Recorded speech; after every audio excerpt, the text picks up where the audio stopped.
Excuse me.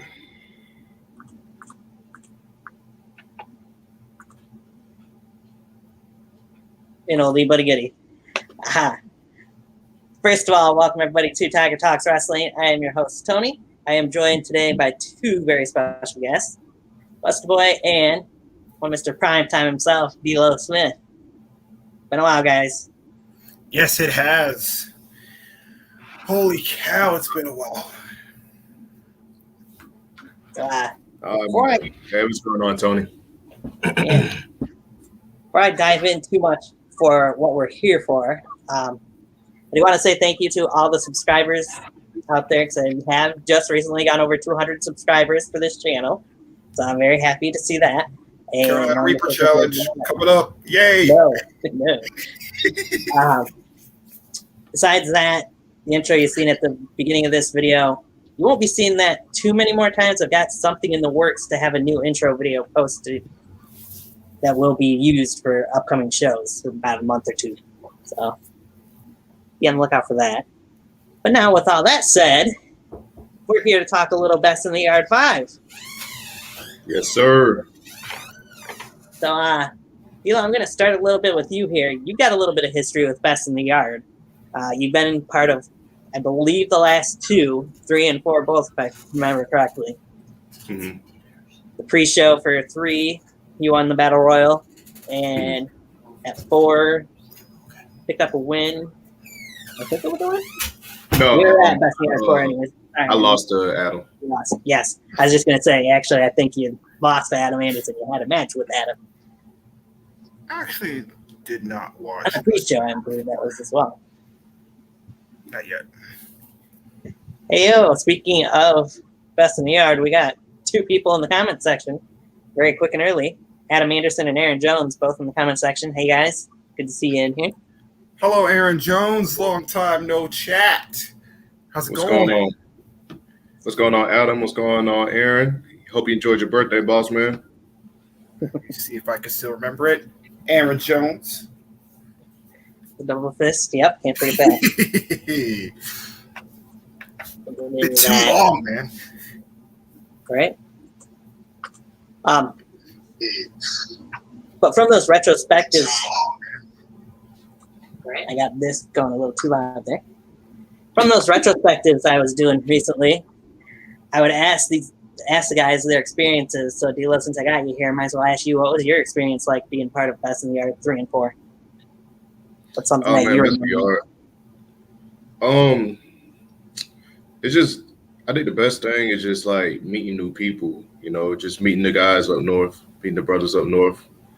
Like, I know, like, back in my BTW experience, I used to crap on them a lot. I used to draw a lot of heat. I used to shit on the North all the time. But those guys, they were really, really, really cool. And just seeing the matches, it's like literally the best matches.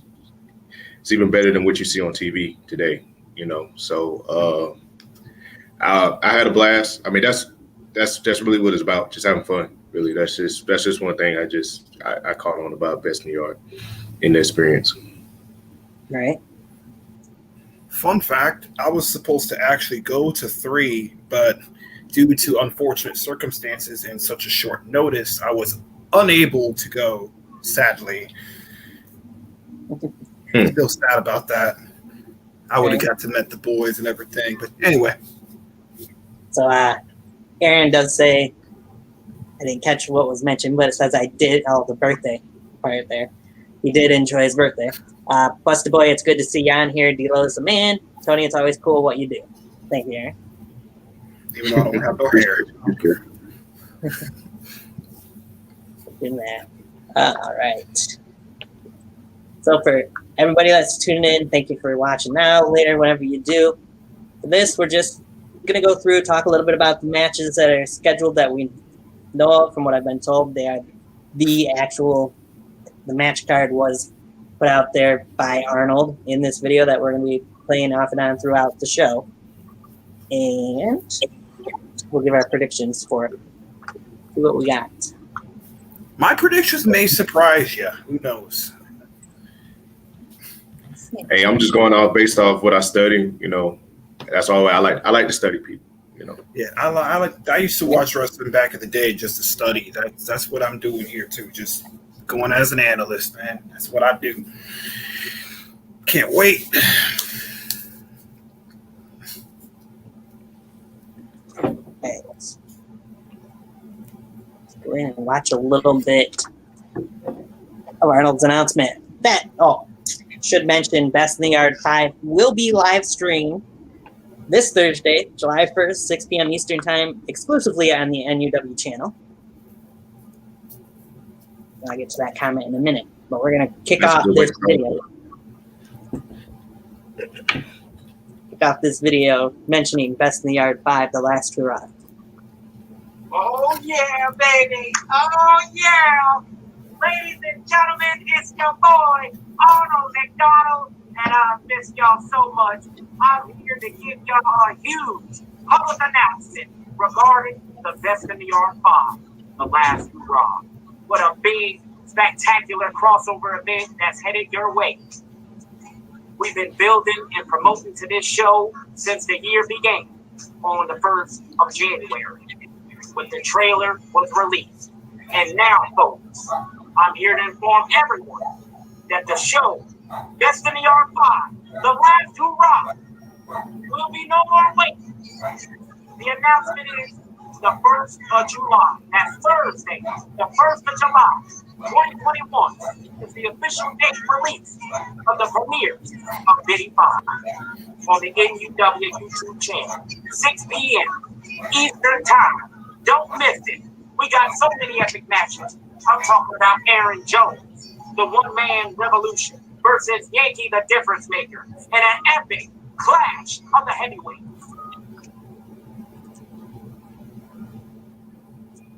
That. There we have our first match. We'll get into that in a second when D-Lo gets back in here. Nathan Wallace in the chat room says Nathan Wallace, Bebe from the house, 48 hours away from Biddy 5, The Last Hurrah. Good to see Nathan in here. So this match first one we're going to be talking about here, Aaron Jones versus Yankee the Difference Maker. Something that's been brewing a little bit on social media. Gee, I wonder why you'd know both of those guys in that match, Aaron. I wouldn't have a clue. I don't know who any of those two are. It's not like I'm friends with both of them or anything. All right.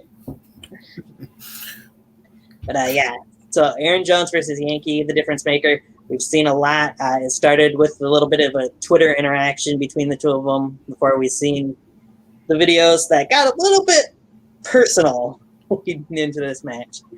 Oh yeah, that's the way a rivalry should be. It's the last one. It's the final thing. Delve into the backgrounds of both, not just of Aaron Jones and Yankee the Difference Maker, but the characters, but their actual lives as well. So, and it's career versus streak and career. Pretty much, yeah, you could put it that way. Aaron mentions it is personal, so and very personal. That's interesting. I know a little thing or two of talking trash and hitting someone where it hurts. So that's what I love. I love that. I love it. But those guys gonna kill it, right? We know we'll have Aaron Jones either way out there, but are we actually going to get Yankee the Difference Maker out there, or are we getting John Santiago out there in this match with the personal thing that between these two? That's going to be part of the question there. Well, there you go, Buster. The thing is, I'll let you go first because I got a lot to say about this. So I'm going to let you go ahead. Like Tony, from my first interview, I said a while back that Yankee is the powerhouse of backyard wrestling. Right. He holds up the Best in the Yard world. But Aaron, I trained with Aaron. I know he's gonna put his whole heart on this. He loves wrestling. Everybody, all those guys love wrestling. Right. I think that if I can go ahead and choose who I think gonna win, right? I can go ahead and choose. Yeah. Okay. I'm about to roll with Yankee, but I wouldn't be surprised if Aaron proves me wrong. Aaron proves everybody wrong. It seems like even though they're two super heavyweights, Mhm. like Aaron's the underdog in this. It's just Yankee. Just looking at him, we're watching him on Facebook. He's in fucking fantastic shape. Yeah, He he looks is. fucking leaner. He looks leaner as hell. But I know Aaron and everybody else been in this game. They've been wrestling their ass off for the past 2 years, and so I still just got to roll with Yankee.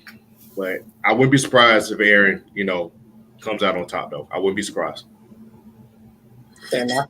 All right, Busboy, before you get your comments in, I want to mention, as you were kind of alluding to, streak versus career in a way here. Aaron Jones is 4-0 at Best in the Yard. He's had some pretty big wins on the previous 4 Best in the Yard shows.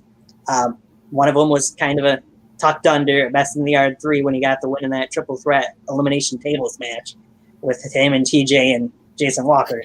But he's won other triple threat matches at Best in the Yard. So this is something that's not only personal, but you got to imagine Aaron's really thinking about that streak itself, so as to speak. And as Aaron pointed out, Yankee has only been at 1 Best in the Yard event. He main evented that Best in the Yard, yes, but he lost to Zach Daniels, the center, at Best in the Yard 3.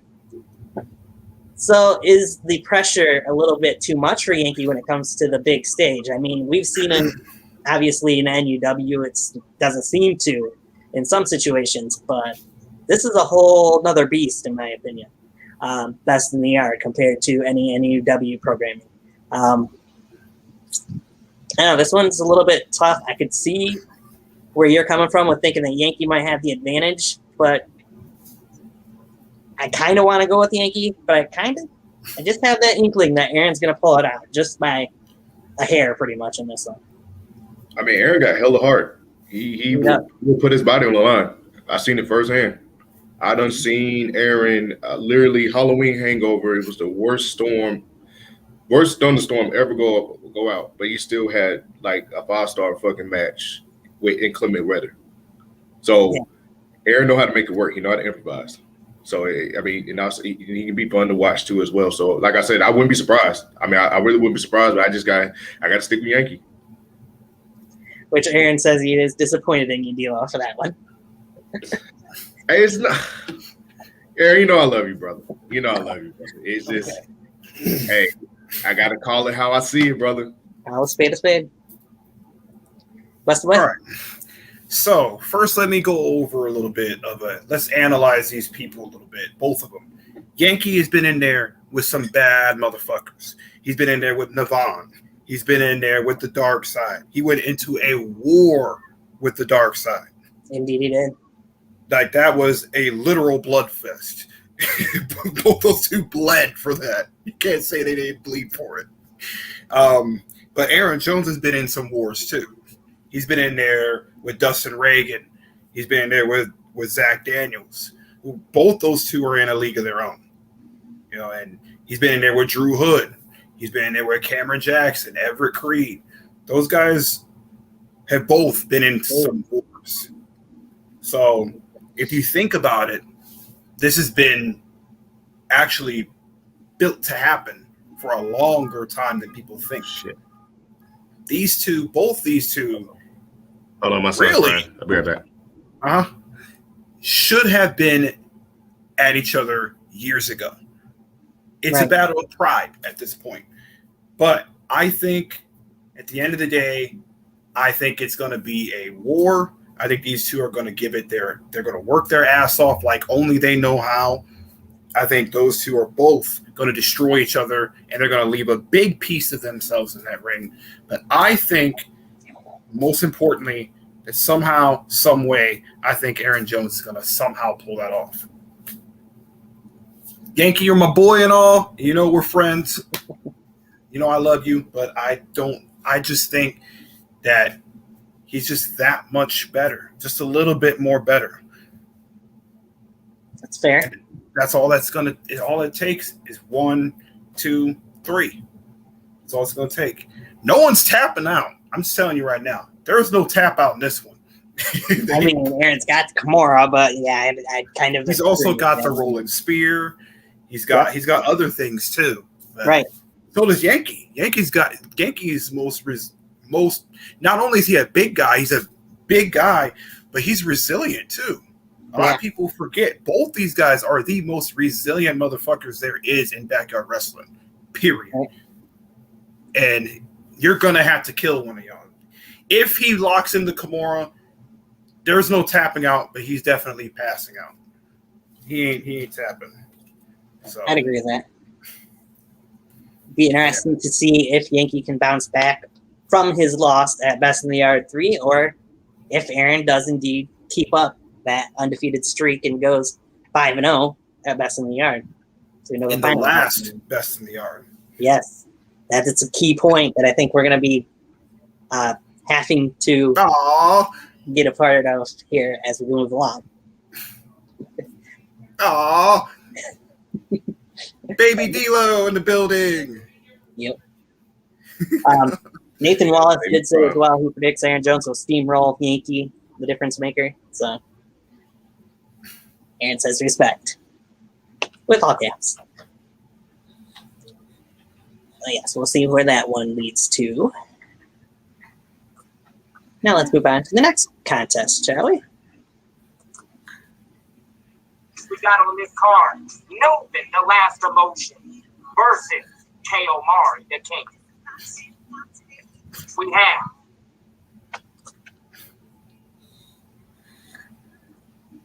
All right, so this one I just asked for somebody specific to be a little professional here, obviously, but no offense.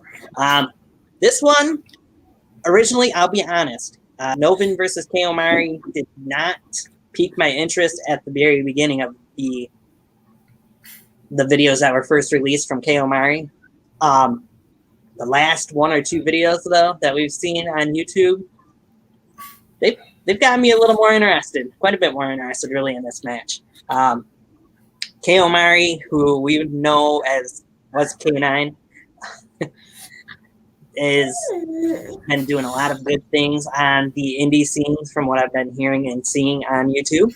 And he even picked up a win against Cameron Jackson, of all people, at the last VTW show that we've seen a year ago. So he's got a little bit of momentum heading his way, but he's also got Novin, of all people, in his path. Take that with what you will on that one, guys. Before we go into it, Aaron Jones wants to know what the little man's prediction is when it comes to Aaron versus Yankee. Let's ask Baby Prime. Baby Prime, who's gonna win? Is it Aaron or Yankee? I think he's saying Aaron. I think he says Aaron on this. Baby Prime says Aaron. All right. Nathan Wallace mentions KO Mari versus Novin, the first of our serious main events, which very well could do up there, one of the top main events. So either one of you guys can go ahead and take this first with what your opinions are leading into the match and what your prediction is for the match. You want me to go first, Buster, or are you? Yeah, I'll let you go ahead. All right. I seen Novin in action firsthand. And also seen Kay. I worked with Kay. Had the pleasure of having like one of my best in-ring matches with. Since then was K9, but now Kay. Man, I think I'm interested in it. I love Kay's gimmick. I love Kay's character. I love the way he handled himself. How he just have fun in the ring. He'll dance with you. He'll dance along to his opponent's theme song if he's in that mood. You know what I'm saying? At Novin, he's just dark as hell. I hate his son. So I'm hoping to roll with Kay.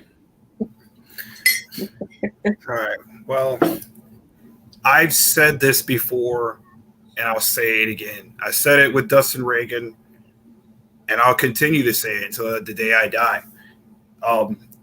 When you're you can face all these other people you want to face, all you want to. But once you're in that ring with Novin, it's a whole different level. It's not a gimmick with Novin. He does not fuck around when it comes to Novin. He doesn't mess around in that ring. He will go in that ring. He has a plan.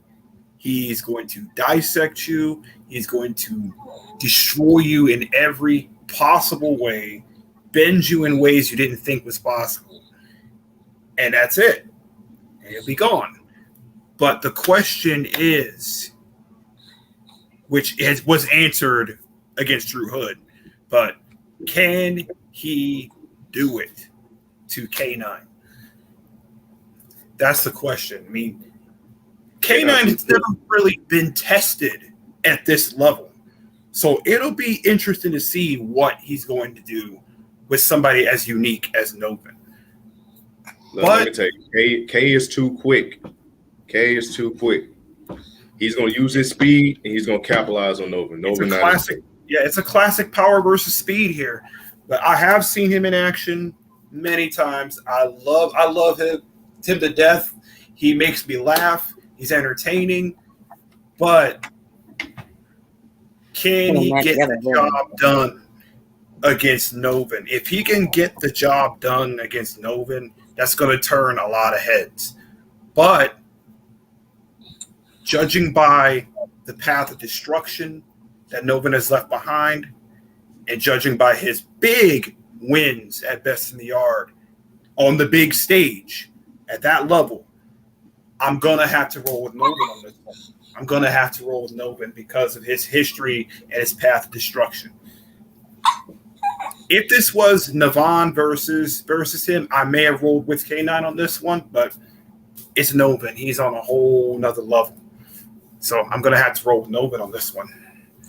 So before I give my thoughts in there, I want to get back to the comment section here real quick, because we had a very big name join the comment section in Big Time Mike. What up, Mike? He is in and says biatch. he is super excited about Best in the Yard 5. He's got Aaron Jones beating Yankee the Difference Maker, and he's picking Novin over K.O. Mari, both outstanding athletes and competitors. Aaron says, it's BTM. H2 in the comment section says, haven't watched any BYW since NWF Adrenaline closed up shop, but I'm very intrigued by Biddy 5. Nathan Wallace says, coin toss prediction, heads reads that Novin will win. And Mike mentions Novin is mentally, physically, and emotionally dominant. Couldn't agree more. K.O. Mari will have to compete in a different stratosphere. K has a hell of an opportunity before him. Mm-hmm. He's right. When you look at these two guys, Novin is 2-0 at Best in the Yard. K.O. Mari is 1-0 at Best in the Yard as K9. I do believe. And I have to double check things. Let me double check because I don't want to be wrong on that. But Novin is definitely 2-0. The only loss technically was as Navan, obviously. Novin, the father, has made his appearance at 3 Best in the Yards, kind of in a way. Just only competed at 2 of them. All right. Here I got my notes from doing the Best in the Yard retrospectives. And I was wrong. Correction. K.O. Mari is 0-1. I forgot. He lost to the Blaze in the prediction in the pre-show of that. Imagine losing to the Blaze. I know, right? But since Best in the Yard 4, K.O. Mari has improved a lot, in my opinion. Oh, yeah. You can't go past the fact that he defeated Cameron Jackson. That's not just some bum off the streets. Yeah, that's Cam. That's Brother Cam, the brother man with the master plan. But it's the CJE. It ain't Novin. That's true. That's the point I was going to get to. The list of people that Novin has gone through, not just at Best in the Yard, but in backyard wrestling, is a who's who of backyard wrestlers. There's not a whole lot of guys that have beaten him. So at Best in the Yard, we've seen only Novin. 3 people beating him. That's all I've seen since the last time I watched, which was years ago. I think it's up to about 5 or 6, but I won't swear to it. I know Adam Anderson has defeated him most. I want to say it was the last one that did. Either the last one or second to last one. I think Ustalo managed to beat him in a casket match or something to that effect too. But in a couple companies that I don't watch very often, Adam Anderson beat him in DDW a couple years back, and Ustalo, I think, beat Novin in UWF New York, if I remember correctly. So, there's a few other guys before that. I don't know that anybody has since then. And I know no one's gotten revenge on both guys. So, the point I was getting to, Novin at Best in the Yard, we've seen what he could do against Drew Hood. And it was a pretty incredible match that those two guys had at Best in the Yard 3. Best in the Yard 4, in my opinion, many people's opinions, I think, Novin had the match of the night against against Zach Daniels. I mean, he's had matches with Dustin, and Novin's just proven he's got that extra step to me. He's just not going to be somebody to take lightly. I don't think that no offense to Kei Omari, but I don't think his joking and all of his fun stuff is going to come through for him. Yes, he's got the speed advantage, but I think when it comes down to it, Novin's got a little bit of speed himself that he might not show all the time. When it comes down to it, with mind games and everything else involved, I got Novin. I can't go against Novin winning this match. In order to conquer the darkness, you have to first understand the darkness. Right. And Novin is true darkness. And you've got to learn to understand. And the only way you're going to do that is getting in the ring with him. Right. That's got to be a whole other beast, I'd imagine, stepping in the ring with Novin. Mm-hmm. Just first hearing the beginning tones of his theme song and then seeing the guy walk out of the curtain, I'd imagine is a game changer. Mm-hmm. Big time Mike and Aaron mentioning to each other, I love you, miss you, brother. Mike says, Buster Boy, Tony, and D-Lo, it's awesome to see and hear you guys. Thank you. Yeah, get a room, you two. Right. Get married. You guys with predictions coming out, too, as we go along here. Please. Keeps the fun going. All right. We got D-Lo's prediction. So far, you and I have been in agreement while D-Lo's been opposite of who we think is going to win the matches. See if that trend continues or not. Let's move on to the next match. I think it's definitely going to change soon. Well, I'm sure it probably will. Let's move on to the next match, though, and see what we got. I was kind of trying to hold off on that until I see D-Lo's back to make sure he's catching it. Oh, I need to check something real quick. Oh, that was that. Okay. He must be busy at the moment. He didn't get that. Well, while D-Lo is busy and we're waiting for him, I just want to point out this is my first prediction show in over 3 years, maybe even 4, in anything backyard wrestling. So that is a good point. I did see that. Aaron just mentioned Kei Omari actually just beat himself and Zach Daniels, the main event of an indie show last weekend. Kid is doing huge things. I'm not trying to take anything away from Kei Omari. I'm just saying it's Novin. Yeah, it is Novin. Biased, Tony. You're being biased again, Tony. I'm not being biased. Typical Tony. Favoritism, Tony, as usual. Yeah. Hey, guys, I know this is off topic, but WWE just released Randy Orton. You said what? The WWE just released Randy Orton. I'm sorry, I know this is off topic. My bad. I gotta find out. Whoa. So if that's just released Randy Orton. Dang, that's crazy. I gotta look into that after this for sure. I'm not waiting until afterwards. Give me a minute here, guys. Yeah, I might just do that right here. I gotta look now. What the hell?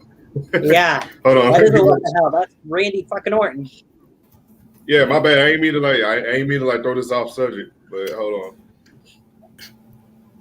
Now I'm not gonna spend a lot of time on it. I'm just wanting to see. I got WWE on my TV at the moment in the background with muted with NXT on there, but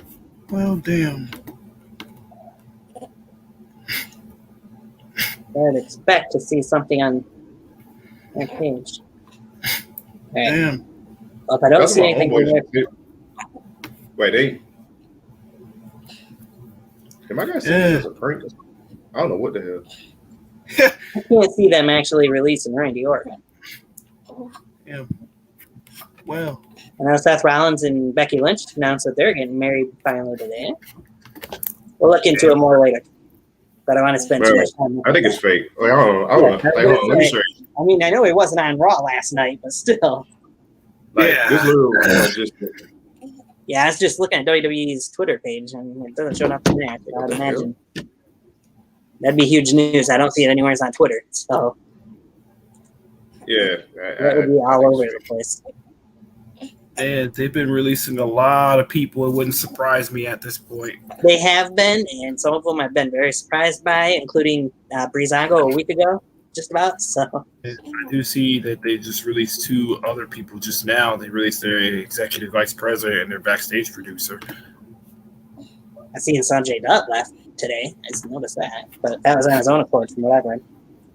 But anyway, He can go on and do bigger things somewhere else. Good. yeah. AEW bound. No, I'm just kidding. Back to Impact That's what with you. everybody thinks. But what I miss out on? Okay. Yeah, we were still just talking about Novin and KO Mari. Okay. All right. Cool. Now we're ready to move on. We were kind of waiting until you got back. Oh, I appreciate it. Appreciate that. Yeah. Yeah. All right. Oops. Should have done that, but that's okay. I got most of the chat there. So now, let's move on to the next match. See what we got here. Mr. Judgment, this is the new one. The Prophet of Purgatory will go one-on-one with the sinner, Zach Daniels. Yes, that's right. The sinner and the Prophet of Purgatory at 85. Let it be known also that we will be. So, let me first of all say, I was shocked to hear the announcement for this match and not to have any build-up leading to it. Other than that, I did know that there was supposed to be some surprises when it comes to Big 5 and some of the matches on the card, but this one seems like it should have been. I don't know if I should say a bigger deal, maybe worth it, but it's Zach Daniels, Mr. Best in the Yard. He's been called before, even though he's not undefeated now anymore, but still. He's one of the top guys when it comes to Best in the Yard. And Mr. Judgment, who main evented Best in the Yard 4. I mean, this feels like a little something more should have been made of this. But that's the first part of my opinion. What do you guys take of this blockbuster match, Mr. Judgment and the Sinner, Zach Daniels? I have a whole lot to say about that, but I'll just keep it simple. Simply put, I think that with no build, this one's going to be the sleeper match of the night. Like, it's going to really turn a lot of heads. It's going to take the time that it needs. It's going to take the time that it's given, and it's going to just knock it out of the park. Because first of all, it's Zach fucking Daniels. He's really good at. He gives 1,010% in everything he does. But I'm not going to go with all the BTW guys. Trust me. Mr. Judgment's no fool either. So they both are going to do really well, but I think that Mr. Judgment is going to take this one. That's just me. One thing about Zach, when he's like challenged to put on the show, he will exceed it. He will go far beyond. I seen it firsthand. Mr. Judgment, I've seen him in person. Powerhouse of a dude. His slams really scare the hell out you. The crucifix move, man. This one's tough, but I mean, like I said, he's Mr. Best in the Yard for a reason. So I got to roll with Zach. Also, I think Zach's going to show up and show out. So Yep. Also want to point out one more quick thing. He did get a big win over his mentor, Dustin Reagan, at popular demand. So Mr. Dustin Reagan's no pushover either. Yeah, Dustin trained me. Yep. Dustin's good too. He's going really big places. Both of those two are going really big places. I'm telling you. So there's been a little comparison ever since Zach shaved his head a couple years ago. I seen that one too. Mr. Judgment being father and son. Yeah, that was funny too. But I always thought Mr. Judgment looked like he was playing a character from that one rock band Ghost. You ever heard of that band Ghost BC? I don't think I have. Yeah, I always thought he was a cosplayer from there. Gotcha. I just like clowning DBW. I'm sorry, I had to use this moment to clown DBW. Okay. Well, it's the best time too because I think this is the only match that a DBW person technically is a part of. Yeah, I mean, Mr. Judgment. Yeah, I mean, you could have picked anybody. You could have picked the Blaze, for God's sakes, but you picked Mr. Judgment. Go figure. But anyway, I will put my feelings aside from DBW and be professional. This time. This time. All right. Nathan Wallace, before I get into mine, says coin toss prediction. It reads tails. That means Zach Daniels, the sinner, will win this match. I want Zach Daniels to win, but something's just telling me Mr. Judgment's going to win this one. So that's what I'm going with. So when you look back at Best in the Yard, again, Mr. Best in the Yard is what we call Zach Daniels, what he's been called. There's a reason for it. I'm going to run over his list of accomplishments here in a minute. Mr. Judgment has appeared at one Best in the Yard event thus far. And like Yankee the Difference Maker, he was in the main event of Best in the Yard. There was a reason he was put in that main event spot. Not just because it was against Aaron and it was on Aaron's birthday, I'm sure. But nonetheless, no jokes, but just joking.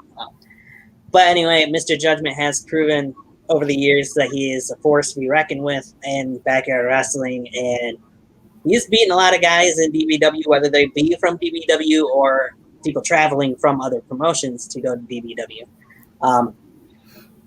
Nathan Wallace said DBW World Champion, Mr. Judgment, but I don't believe he's the champion. I didn't watch the recent show. I know they just uploaded a show. Doesn't DBW stand for Don't Bother Wrestling? No, it stands for... Okay, I'll stop. I'll leave DBW alone. I'll leave the banter alone. It's my first prediction show back. I'll stop trying to make enemies. I'm sorry. Okay, I'll stop. And his opinions have nothing to do with Tiger Talks Wrestling. I want to put that out there, Mr. Judgment. Oh well, I'll stop. I'm gonna go on Twitter and have like 50 messages from him like, "Why'd you make me look bad?" I'm sorry. I love you, Mr. Judgment. You good, man. You know I love you, man. But with that being said about Mr. Judgment and his accolades, the Sinner himself has a lot of accolades when it comes to Best of the Yard and big shows as well.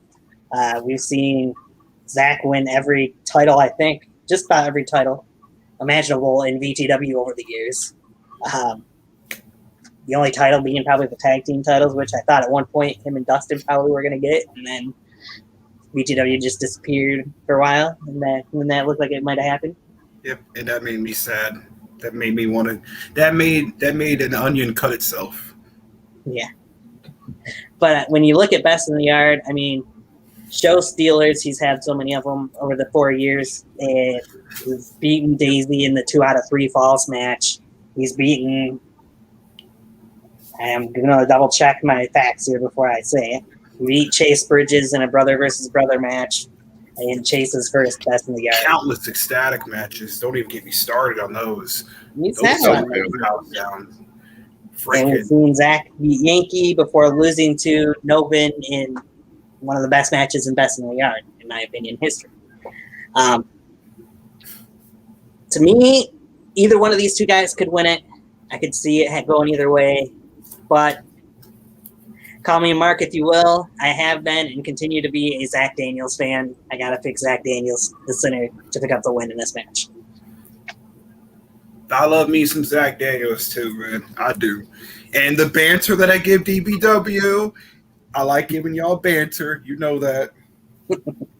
Hey, at least you picked Mr. Judgment to win the match. So yeah, there's that. Yeah. So I guess you could say my judgment is on Mr. Judgment. Yeah, daddy jokes for the win. A lot of dad jokes. I was just thinking that, like, a lot of dad jokes. I don't want you to be saying it.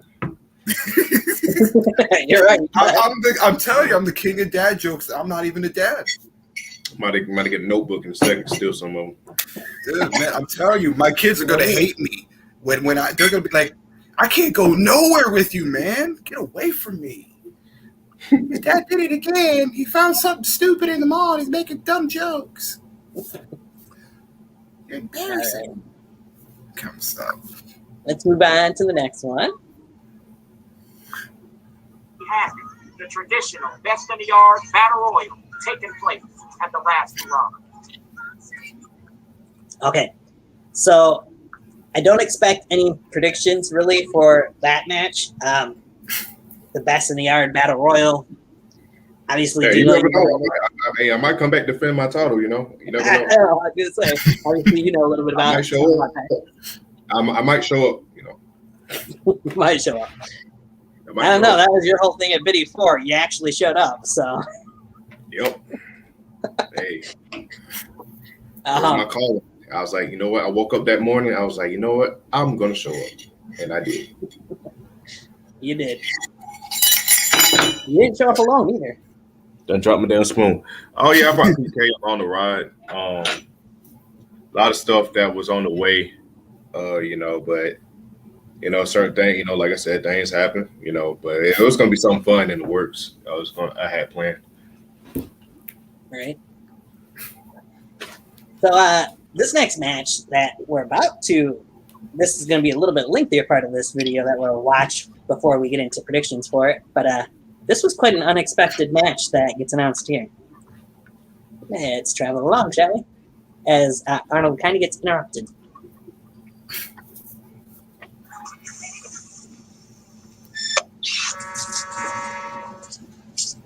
Right around the corner. What's about the lighting? You know what's right up the block? You know what's closer to the Dollar General? I don't know. Best in the yard. Big.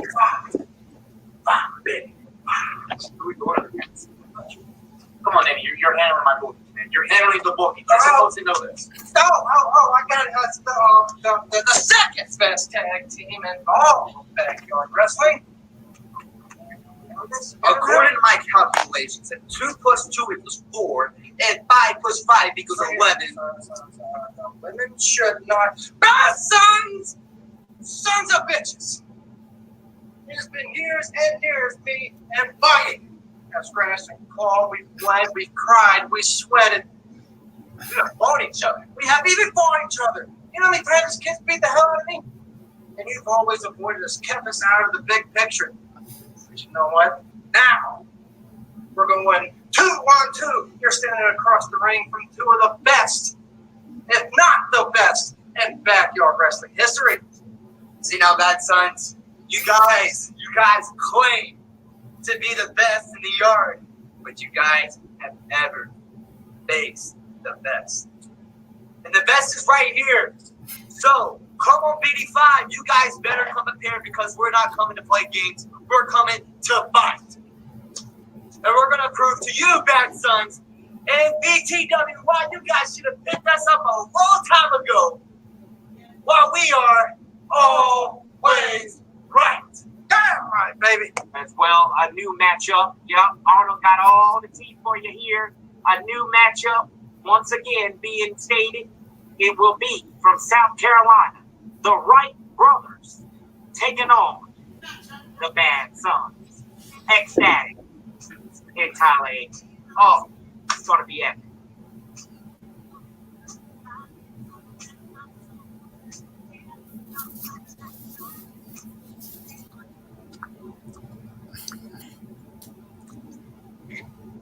All right. So you got the Bad Sons and the Wright brothers. Tag team wrestling is not something we've seen very often at Best in the Yard. I want to say this is technically the second tag team match, I think, only in Best in the Yard history. I think the only other one was Bad Sons versus AK-47 and the Bama Kid. No, I think no, there was. Sorry, FTC had a match between those two. That was a handicap match, but there was another tag team match at Biddy 4. I want to point out how disappointed I am in you, Tyler. You mean to tell me this is the final Best of the Yard, and we're still not getting Tyler fucking Storm? What's up with that? No, the other tag team match in Best in the Yard history, 2-on-2, not 3-on-2, as FTC or FTR rather, and KBW had, was Biddy 4. We had Balance of Chaos versus the Heretics in the Japanese Death Match. So traditional tag team match wise, this is only the second one. Nathan Wallace points out the best BYW tag team in history, the Bad Sons. He says Gooba, but we know it's the Gooba Storm. Tyler Aiken in the Silver Standard Ecstatic. Yes. Versus the Wright brothers. So the real Mr. Best in the Yard, the Silver Standard Ecstatic. I want to point that out. Standards. Anyway. To each their own. I'm a mark. I'm sorry. I hate myself sometimes. I'm an ecstatic mark. Very often, but I'll take first on this one and then let you guys go from there.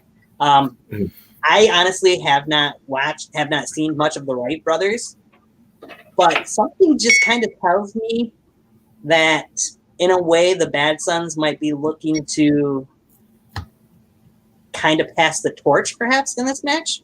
And I just feel like something's going to go in the right way for the Wright brothers, if you will. And I think they're going to pick up the win and shock everybody and get the victory over the Bad Sons. So I guess you're saying they're on the right path to victory. Right. Another daddy joke. Oh, that is why my YouTube channel died. just a follow up on you, Tony. I ain't know much. I never had a chance to meet both of them, the Wright brothers. I just did my research on YouTube. I saw the few matches they did on ACCW. Those guys are pretty fun to watch. They in sync. They work as a team, literally.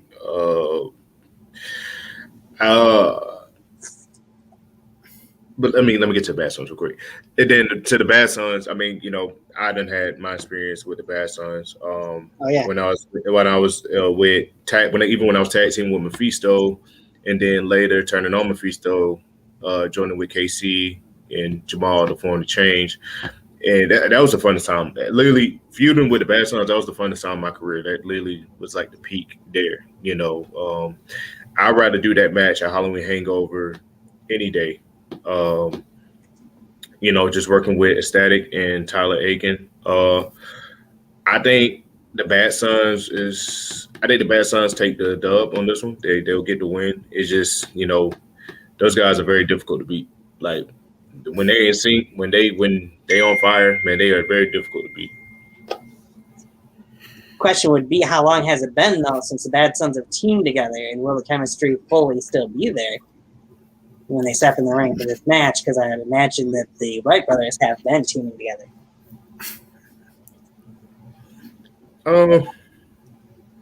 I mean, it's just I think recently, like of last year, I think Static just now getting back in the game. He took some time off. Tyler, I've been following his social media page. Man, he's been working his ass off. You know what I'm saying? So I mean, I think with just them two both getting back in the game, and I think the Wright brothers have been in the tag team for a long time. I think like the longest video I saw back was like 3 years ago, something like that. So they've been in the game for a minute. So I see what you're saying there, Tony, but I still got to stay with the Bad Sons, man. Them boys are good, man. Real good. All right. So usually, I don't know how many walls it's going to be that I'm breaking, but this isn't Tyler Aiken's usual partner with the skinny dudes with attitudes, but he's still. The Bad Sons are going to kick a lot of ass. They're going to do that. They're going in there ecstatic. He's really good. Yeah. Gonna be honest with you, I have no idea who the fuck the Wright brothers are. No clue. I have no clue. So this would be the very first time. Yeah, this would be the very first time I ever seen them. But I'm looking to be impressed. I might. You never know. I didn't know who Everett Creed or Tyler Storm or any of those guys were when I first saw my very first Best in the Yard. So that's why I became a fan of them. So, but I'm going to have to roll because of the experience and because they have a more higher level experience than the Wright brothers. I'm going to have to go with the Bad Sons on this one because they've been on the road in independent scene. They know what it takes to survive. They've been in there with the tough tag teams. You know, Tyler Aiken's been throwing it down solo. He recently just had a one-on-one match, and he ended up winning that match, I believe. Can't remember. I don't know. Don't quote me on it. So the ones I've watched, he's won. But I'm gonna have to go with the experience on this one. I'm gonna have to go with the Bad Sons. And I mean, it's tough to pick against the Bad Sons because they are one of the best tag teams in BYW history, in my opinion. Mm-hmm. But they're VTW originals too. So yes, they are. And backyard wrestling. Yeah, they helped tag belts for. They had to tag belts for about a year or so. So, you know, them boys are good. Like I said, they revived the tag team division when it was literally dead.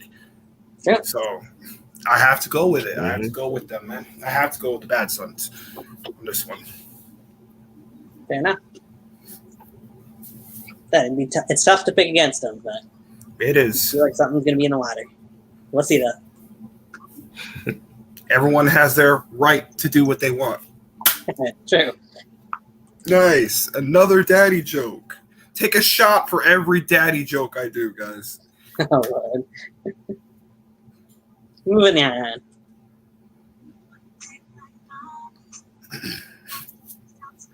And if you thought that was it, motherfuckers, you best think again. Because the Outlaw is returning for his fourth showing at the shows up against the Superior Prodigy, the Shotgun King, who is making his debut at Big. I'm talking D-Lock versus Johnny Reed. One-on-one in this highly anticipated interpromotional matchup. Ooh. Can somebody say dream match? Right? Yeah. So let me start with this. Anybody who isn't that avid, I guess you could say, of a watcher of NUW programming, you don't know what you've been missing, and you're in for a treat when this match comes. Johnny Reed is one of the best, I would say one of the best technical and high-flying athletes in all of NUW, in my opinion. Now, other people might have a different opinion, but that's me strictly. I don't have to tell you two guys. I don't have to tell the watchers, I don't think, how good D-Lock is in that ring. Yeah. We know all about the That dude has made a believer out of a lot of people for many years. Right. I'm going to be honest with you. When D-Lock first came in with Reagan, I didn't know what to expect. Him and Dustin Reagan and all these guys, I'm like, I'm not really feeling D-Lock, man. I don't know. Then I watched a few of his matches. I'm like, this dude's the truth. Like, he made a believer out of me. And Reed as well.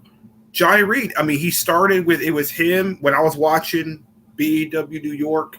It was him and Air Jordan, Oliver, and their little faction. You know, they were it was just them being Jordan Oliver's bitch the whole time. And then he broke out from that and became his own man, which is what he wanted to do. And I'm telling you, man, the last few years, Johnny Reed has really stepped up his game a lot. Right. you know, and D-Lock, every time he's in the ring after not being there for a while, it's like he's never left. So these two are just a dream come true. They're going to kill it. They might kill each other because those two might kill each other. This is my match of the night right here. I'm telling you right now. This is going to be the match of the night. It could very well steal the show. I would agree with that. Mm-hmm. But yeah, D-Lo. Yeah, D-Lock. Only the sad thing is only got a chance to work with him one time. Like I said, I think you mentioned that on your last show with him when you interviewed with him on a retrospective. Man, I wish I could have ever worked with him in the ring. You know, if God willing, if we could, you know, I'm ready for it. But man, D-Lock, he can go high flying as well. Like, a lot of people don't know that he can go high flying as well. He'll risk it all. Johnny Reed, I only got a chance to talk to him as like a person. I never got a chance to see his in ring skills like that. But I know I've been seeing a lot of people brag on him. Like same with you, Buster. You was bragging about him a lot. So I think that D-Lock's gonna get the dub on this one. Even though he's been gone for a long time, I think me and him, we've been out the ring. I don't know. I think he went up to DBW if I'm not mistaken. Yeah. So I mean, D-Lock's gonna show out. I mean, I think Johnny Reed's gonna show out too. Both them guys, you know, what I'm hearing, you know, especially with Johnny Reed, from what I'm hearing, you know, they're gonna kill it. So I gotta go with D-Lock on this. Mm-hmm. I'm gonna have to go with Reed on this one because I think Reed's gonna take this one. It's gonna be a hell of a match. I'm assuring you. If for those of you who are watching Johnny Reed for the very first time in this match, you are in for a fucking treat. Both of these guys are going to kill it. Just don't murder each other. Please don't die, okay? Please, like Johnny Reed, please don't die. And D-Lock, please don't die. Okay? I may die before I know who the winner is, but actually, don't die. So we'll bring up the fact that I tell you, actually, D-Lock is very, very. D-Lock is very safe. Like, he's very safe to work with. Like, honestly, like, he may look like he's getting fucked up in a match, but honestly, it's like he's really safe to work with. He's really fun to work with too. You know, hard hitting as well. He can turn to a powerhouse. He can turn to a high flyer. He's the cyborg. He's a cyborg for a reason. Mm-hmm. Yeah, Reed is very versatile too. Not only is he high risk and high flyer, but he could get a little technical too if he needs to. Like he can counter into submission holds too. And I mean, but you guys are in for a treat, man. I tell you that. If you have not, man, it's awesome. Both those guys are going to kill it out there. I'm looking forward to that match. So before I get into my predictions for go back to the comment section here real quick. Nathan Wallace said D-Lock versus Johnny Reed, the BYW X Division match of the night. Pretty much it will be. He also mentioned, oh, by the way, Impact Wrestling's X Division champion, Josh Alexander. I hope you can watch this match, Johnny Reed versus D-Lock. Coin toss prediction for the BYW X Division match of the night. Heads, Reeds. I'm going for D-Lock. Yeah, X Division match done right. That's how you do X Division matches with these two. And Aaron's back in the comment section, says, well, I'm back and I have the Bad Sons and D-Lock. Mr. Awesome has joined us in the comment section, says hashtag Shotgun Kid versus, let me correct that, hashtag Shotgun Kick versus Shotgun Kid. So, which is correct. You got the Shotgun Kick from D-Lock, and you got the Shotgun Kid in Johnny Reed. I've tried to get Johnny Reed onto this show. Come close. Navon's even tried getting Johnny Reed onto this show. Hasn't happened. I've had D-Lock on here many, many times. Nothing to do mainly with it, but I got to mention that in a second. But Johnny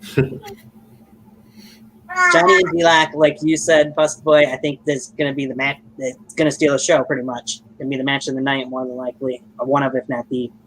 And when it all comes down to it, I think it's going to take one little slip up from the guy who's trying to get revenge in a way for Navon McDonald, trying to do what Navon couldn't. Navon had his issues, of course, with D-Lock after D-Lock put his finger in his face back at Best in the Yard 2. And they've had their issues since then. And Navon's had matches with D-Lock and hasn't been able to beat him. Johnny Reed says he's going to Best in the Yard 5 to do that for Navon. Well, I think Johnny Reed's going to come up just a little short in that situation. And I got D-Lock picking up the win here, improving his record at Best in the Yard. He won at Best in the Yard 4 over Rick Rios, the man who retired Big Time Mike at Best in the Yard 3. So it's hard to go against D-Lock at Best in the Yard. And a match that legit made me cry. Yeah, I think that made a lot of people cry. Thank you, Rick Rios and freaking Big Time Mike, by the way. Thanks for that. Didn't know I was going to need Kleenex for that. Thanks. I'm sure there wasn't a dry eye in the building at the end of that match, for that matter. Mr. Awesome mentioning that. We got Aaron who says, about time Mr. Awesome got here. That boy is always late. I know, right? Absolutely. Typical. No, name yourself Mr. Awesome, Mr. Late. Yo, I love Mr. Awesome, man. He always he'll send me stuff on Twitter and shit. I get that Grand Theft Auto cover. He sent that to me. And he's a good fan of mine. I'm a fan of him too. He's very cool. If only he was as good at actually at showing up to places on time as he is his artwork, he'd be just fine. Aaron's just upset because he didn't show up for the whole show when I had Aaron and Ecstatic on for Best in the Yard 2 retrospective. That's Yeah. really don't. But if memory serves correctly, I believe we're pretty much at main event time for Best in the Yard 5. So let's go back to Arnold McDonald and hear what we got to say. Oh, you want to talk about a grudge match? Oh, did I hear you want to talk about a grudge match? Well, look no further than this one right here. Because the shame on me. I did misspeak. We got one. How dare you skip the megastar? Yeah, I know, right? Shame on me. I do How agree. dare you? Dude, you're lucky Drew Hood isn't here. He would be here and he would rip you a new one. Yes, you're right. He would, and I would very much so deserve it after that. My bad. This one is a huge match itself, and one that came out of left field. I don't think anybody really seen it coming. So I literally didn't see it coming because I didn't have a YouTube page. right. So let's play the rest of this video. Sorry about that. Didn't mean to interrupt it, but I wanted to clarify. a megastar, one of the pioneers of this whole spectacle, is returning home to end a rivalry that's been a decade long just about, up against a great knight who is making his debut on the show shows in this community. Finally, Joseph Everhart. Oh yeah, Joseph Everhart versus DH&HD. The tie in the loose end, once and for all. Something's gotta give. What's gonna happen at Biddy 5? And of course, we have. Okay, so yes, that match is a huge match. As Arnold mentioned there, it's over a decade in the making. Didn't really necessarily go fully into the story, the backstory there. But if you watch Drew's video or you watch Joseph's videos that were posted up on NUW's channel, you know that this goes way back to CCW days, before Drew left and went to VTW exclusively. Yep. And a man who joined VTW as a CCW defect and turned into a huge star. Some would even say a megastar. The megastar! The H&HD. You laid it out there. I'm I a had to mark. run I with it. can't lie. I'm kind of a mark. Yeah, well, when I had joined VTW and like when we used to talk on when we all talked on the side and stuff, Drew told Drew told the story briefly, on the situation, and following up from that, I think this really just a match for closure.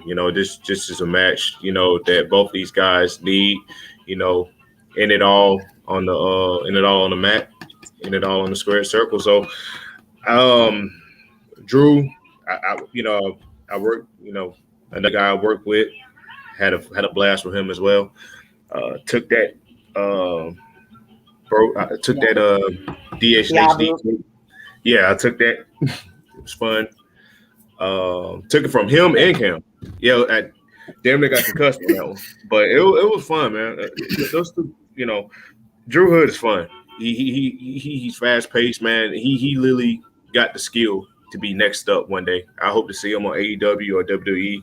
He really has took off his platform and he took himself off as an athlete and then as a wrestler. So I'll have to roll with Drew Hood, getting the dub on this one. Hopefully these guys can shake hands at the end. Get closure. I don't know much about Everhart like that, but hopefully they can shake hands and get closer at the end. Oh yeah, I actually do know about Joseph Everhart. I will tell you, both of these men have been making a splash. In Everhart's case, literal splash in the indie scenes. Both these guys started their careers in Backyard with Dream. They started their careers in CCW. They had a fallout. Drew left, made himself a star. Joseph Everhart quit Backyard, went to indie, skyrocketed up. And of course, I had the pleasure of working with Drew Hood, and I will say, fantastic guy, heart of gold. He's an awesome guy. I have not talked to Joseph Everhart, but I will say I have seen his work. I am a big fan of his work. I'm a big fan of Drew Hood's work. I love the evolution on how he's became better than he was before. Like he was out of shape, he was fat, and he turned himself into a athlete. Jacked, man. But the dude has really turned it around. He wants to make a splash this year in the indie scene. He wants to finish what he started with the man, Joseph Everhart, in the place that it started, in Backyard Wrestling. They both started their career there. They want to end this chapter, move on to the indie scenes. So I think Drew Hood is going to take this one. I think they're going to have a lot of closure with this. They're going to have a lot of fun with this. There's going to be an amazing story to be told. There's so much, there's so many places this can go. And I'm looking forward to it. My boy Drew Hood, he's going to beat Joseph Everhart north, south, east, west. Yeah, that's how it is. Well, I hope I did it right, Drew. Sorry if I didn't. I can tell Drew will see this, but did I mention that I don't know left and right very well? Okay, I got it right. Okay, I'm sure. So before I move into my prediction, Nathan Wallace in the comment section says the second of 3 serious main events, decade-long rivalry, finally coming to a head. Drew versus Joseph. He put Justin Everhart. I gotta say, I picked Drew Hood of FTR. Decade-long rivalry finally coming to an end. Who did replace it? Mr. Awesome says many underlying themes with this one. Either way you go about it, they've had years to think this through. The full circle conclusion, it ends where it begins. Right. It began in the backyard, and it'll end in the backyard.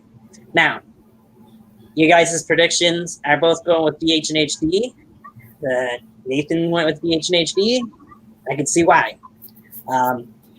We've all seen more of Drew. We know Drew in the ring-wise better than what we've seen of Joseph, to be honest. However, that doesn't mean you can take anything away from Joseph Everhart. Nor can, I don't think anybody is, but when it all comes down to it, this one's going to be somewhat personal. I don't think it's going to get as personal as what Aaron and Drew did, or as Aaron and Yankee will, as these two seem to have kind of put the past in ways. Mm-hmm. But I'm going to go against the mold here. I'm actually going to go with Joseph Everhart picking up the win in his first Best in the Yard event. Everyone's expecting now. Let's see if I think a lot of people are expecting Drew to win. a lot of people are expecting Drew to win. I can definitely see why you would pick that, and that's wise. So I'll go with the underdog in this one. I don't really think there is an underdog between these two. Those two Well, killers. That's just me because I know both of them. So. right? Oh, that's... But now, to where I actually was before I get into that, Nathan Wallace says Drew Hood to Impact Wrestling. I predict him to be the next X Division champion one day in the future. Yeah, they don't have any weight limits there, so that could happen, I suppose. As you were mentioning, behind Jordan Oliver. I just wanted to point that out. Since we're on the topic a little bit here of backyard wrestlers in wrestling, pro wrestling, you got to say something about two other guys who have made a little bit of strides in AEW as well. Fuego del Sol and AK-47. Well, a third guy as well. One, Jason Page, Jason Hotch, as he's been called, has made a few appearances not only in AEW programming, but was on Impact Wrestling and got murdered by the former Steve Cutler as well recently. So. Yeah, he's been. Yeah, we got a lot of backyard guys that are doing big things. He's been throwing it down, and I'm so happy for Fuego. Quick little shout out here. Good job getting over and taking over AEW last week. Good job, man. Yeah, I tweeted that tweet too. I saw that tweet 4 different times. Yep. Yeah. And I made a friend of mine become a huge fan of him too. And I'm like, let's go. So yeah, that's definitely nice. Good to see these guys getting opportunities. Maybe not getting exactly the spots that they want quite yet, but they're on their way, in my opinion. It's a start. Yeah. You got to start somewhere. Mm-hmm. It's a now, countdown, so. For what I was trying to promote earlier, a little ahead of time. And the main event between CJE, Scott, Cameron Jackson, taking on his arch nemesis, Everett Creek, self-supremacy, for the UWE Heavyweight Championship of the world. It's an end of an era. You do not want to miss it, everybody. Coming your way, July 1st, we kicking it off the month hot. I'll see you there with my buddy Jack Thomas. We'll be calling all the action like the good old days. And shout out to Mr. Awesome, my brother, who's going to be on that production as well for 55. I'll see y'all there. Thank you so much. Can't wait. Yes. I'll see you there with my buddy Jack Thomas. We'll be calling all.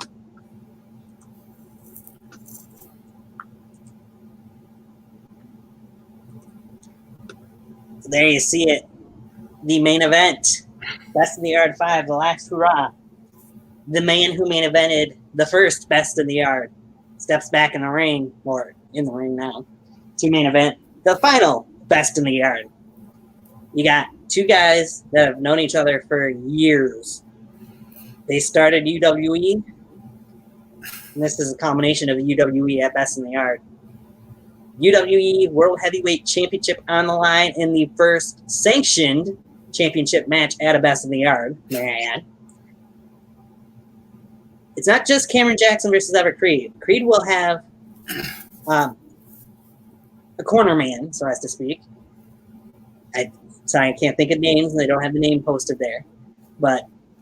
And sorry to Creed for that, and to the person, because I should remember it. It's just been a while since I've watched that video that Creed mentioned name, and I don't watch a whole lot of SWW. If you guys got his name, For give it to those me. of you that don't know why I'm doing this, that's what Everett Creed does to me. Goosebumps.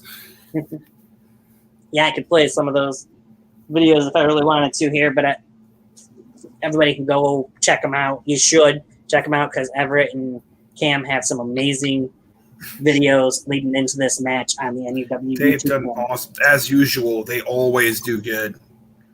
I This just want is- to point that out. Years in the making again. So many times we've seen this match in UWE. Thank you, Mr. Awesome. I knew somebody would have that for me. Everett Creed's corner person is Shannon Silvera, however it's pronounced. I could be killing that. Sorry if I am. Shannon anyway. Good job. You got beat with the Wade Barrett dictionary. Good job. Yeah. From SWW again. So two worlds colliding, so as to speak here. UIW and Paul.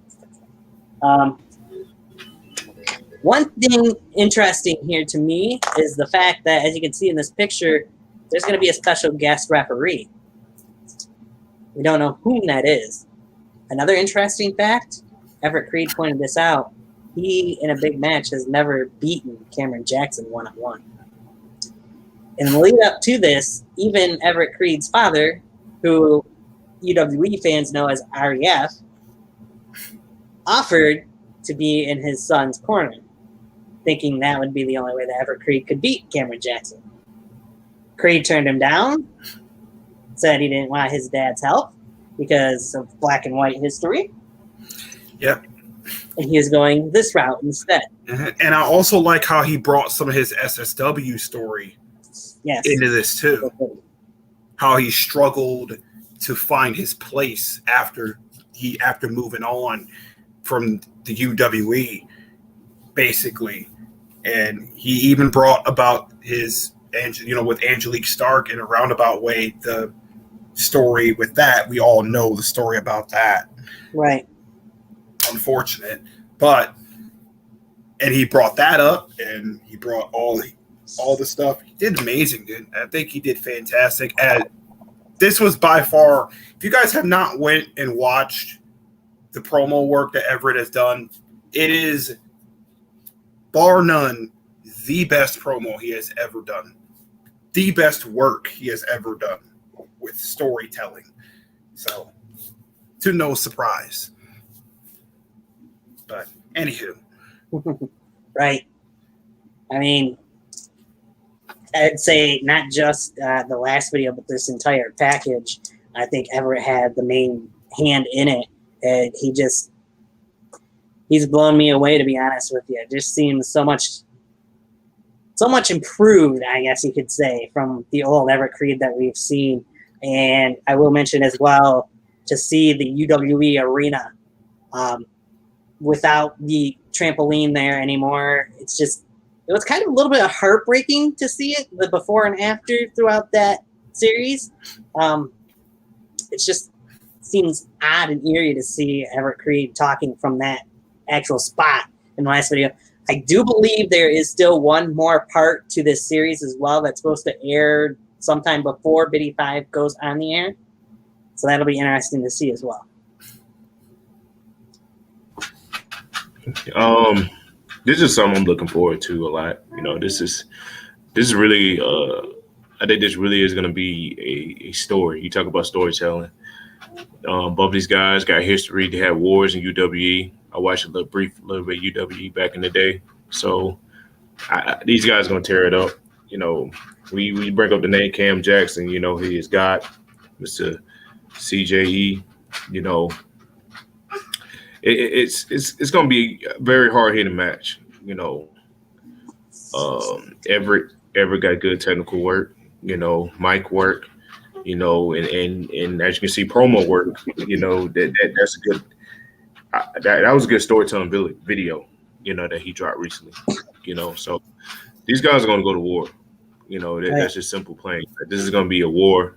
This ain't going to be a battle. This is going to be a flat out war. And I really don't know who he's going to bring as I don't know who the special guest referee is going to be, but I'm a bet man. I'm going to have to roll with,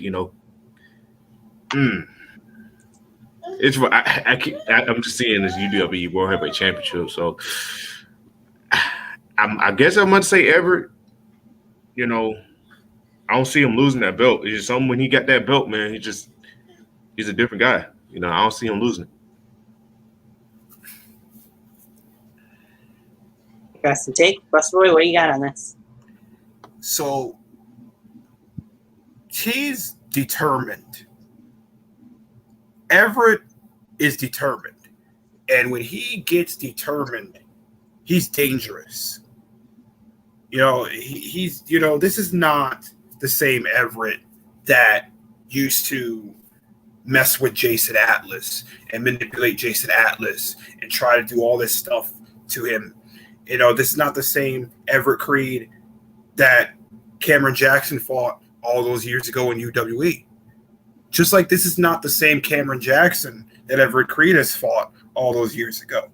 Right. These guys have both morphed their craft. I have watched Cameron Jackson go from a little Afro-driven, Afro hair little guy in KBW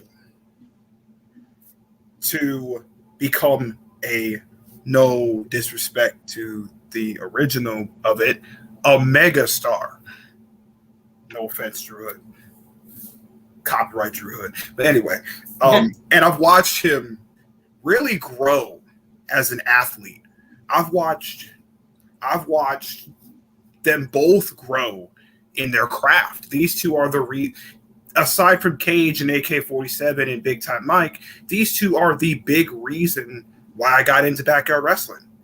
I got into it because of these two. You know, these two right here.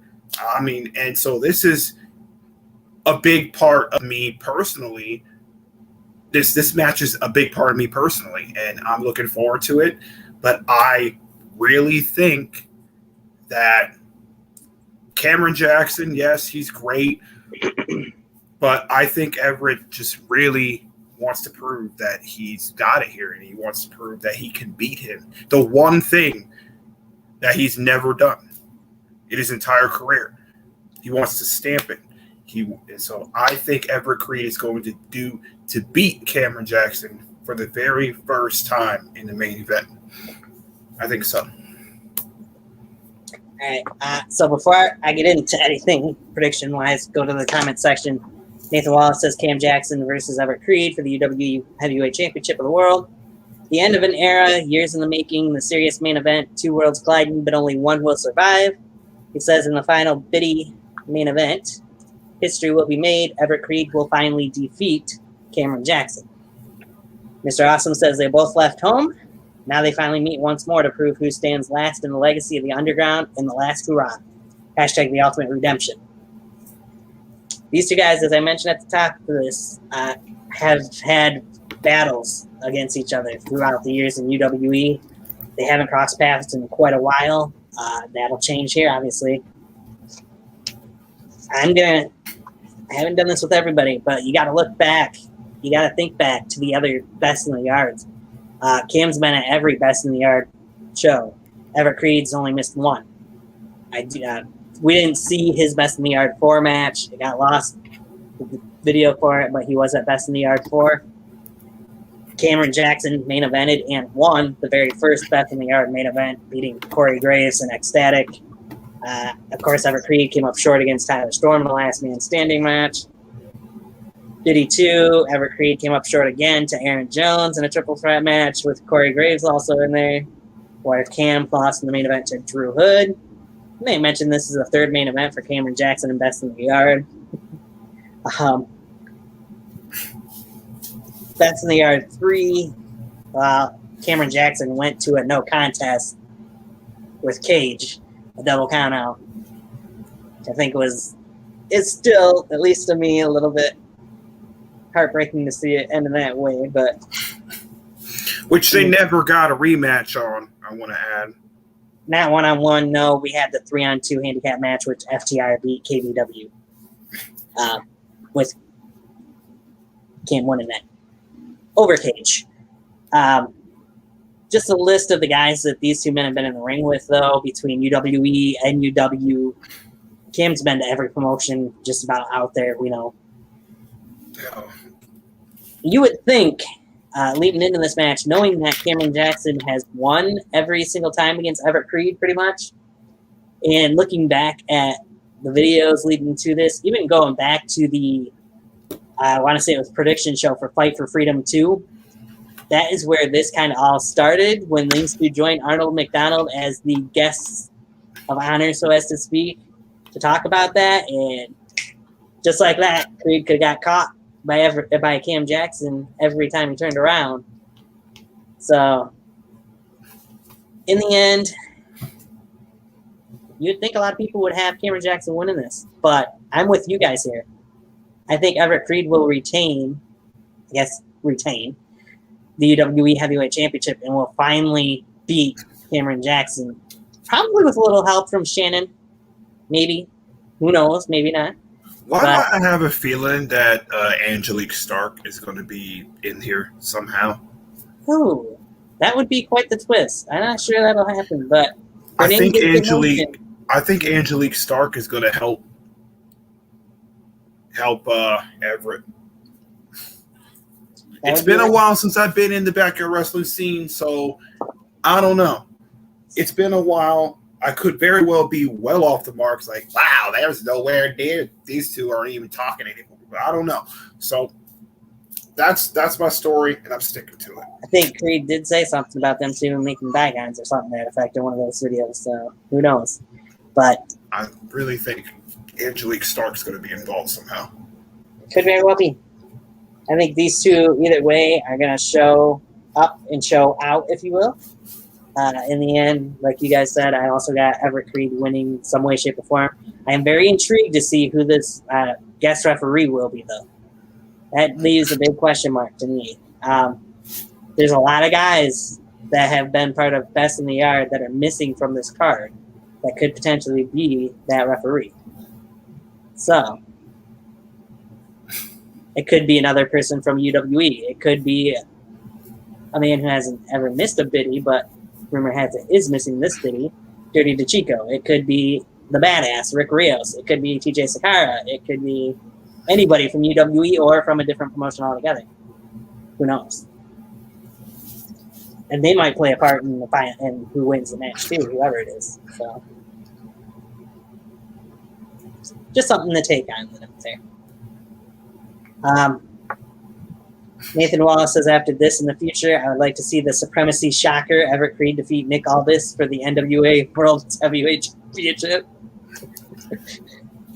Well, I'm telling you, man, Everett's going places. He's going big places. He wants to, yeah, I think he could. In the indie scene, dude, I'm telling you, if he ever took it seriously, you know what I mean? Which he does, don't get me wrong. I'm not saying he doesn't take it serious. Every single one of these people that are here take it seriously in some way. But if he ever stepped onto the indie scene, is what I meant to say. Right. That would be dope. That would just make my dream come true, because I'll have everyone that I grew up watching, but everyone that made rekindled my fire and made me a wrestling fan again. You know, I would have everybody up there going places and doing things, which is that would be pretty killer. Be a good little swan song. Ooh. I've told Everett multiple times, I'm like, dude, you need to go and be an announcer or something. You are a killer, dude. Yeah. Right. Going places. Mr. Awesome does bring up a good point here. Corey Graves was the topic at hand when the Fight for Freedom 2 panel went down. When Cam would say, just like that, Corey Graves just scored another pinfall. Could that potentially play in who the guest referee is? Could it be Corey Graves himself being the referee? If so, how does that change the dynamic? Without going into too much details and without that, I just got one thing to say. Fuck Corey Graves. Anyway. Hey, which one are you talking about now? Just saying. Okay. Hold on a second. I got something for you. Hold on. I'm getting a call. Hold on. It's nothing. It says it knows you, Corey Graves. So anyway, not important. Hold on. It's a memo. Oh, man, how you gonna bury that man like that? Hold on. There's a memo here. There's a memo here. It says not important enough to mention. Okay, cool. Hey, Anyway, he made one of the first bets in the yard. he got buried there too. It's okay. There's one thing for sure. You know, there's one thing for sure when Corey Graves is on the TV screen, you know who's not winning. Ouch. Just saying. Like Corey. I mean, if my company was ran by Corey, I know it'd be dead. You're talking about the former APW world champion here. You mean the company that nobody remembers? Well, I mean, they only remember it for Jason Walker. They don't remember it for Corey Graves. Just Well, saying, when I came in the wrestling scene, like Corey Graves was one of the top guys everybody was talking about. You know, Yeah, I mean, he was like one up there. You know, right. The thing is about Corey. It's like make me look good. That's what Corey is like. Make me look good. Like, don't be selfish, Corey. I give you banter, Corey, but I'm messing. You know I love you, kind of. But anyway, just never really was a big Corey fan, man. Never really was a Corey fan. I can't get behind it, man. I can't. I mean, is that a shovel in your pants, or are you just happy to see me? You know, whatever. Well, since we're on the topic of Corey Graves and you mentioned Jason Walker, I will mention they do have their new company, New Frontier Wrestling, coming out soon too. So that's a Cool. part of. Cool. So Jason Walker's finally coming back. Well, I don't know if Jason Walker will be wrestling, but he had something Yo, to do with it. Yo, I'm glad to see Jason back. That's all I'm gonna say. I don't care how he's back. I'm just glad to see him back. Corey could there's Jason Walker, Cameron Jackson, whoever you are, and there's you. Oh, wait, that's Corey. Okay, never mind. Corey's got himself a match with Diablo at the first event. So, Mr. Awesome does also mention another quote from CJE from that Fight for Freedom 2 panel. You're not the only one who can play mind games. Keep that in mind as well when it comes to who this special guest referee could potentially be. Yeah, those two know each other so well too. That's gonna be the tricky part. It's like The Rock and Stone Cold of backyard wrestling. Those two know each other so well. Perhaps Jason Walker as well. He could be the referee. Who knows? That'd be pretty cool. That'd be cool seeing Jason or Corey there. It's cool. Right? At least Corey will finally be in a main event in some way for a change that's memorable. Just saying. Okay, I'm going to leave him. I'm going to stop. I'm going to leave him alone. Nathan Wall says, well, if hashtag Biddy5, the last hurrah, is the greatest movie of all time. I'm going to leave Corey alone, man. I'm sorry. Sorry, not sorry. Generate future Impact, NWA, or MLW champions, and more importantly, because I'll finish that. Mr. Austin says he was all in Everett's head, as in Cam, just before he went on to defeat Graves. So it's going to be interesting to see how this is going to work. I'll definitely be watching Thursday to see.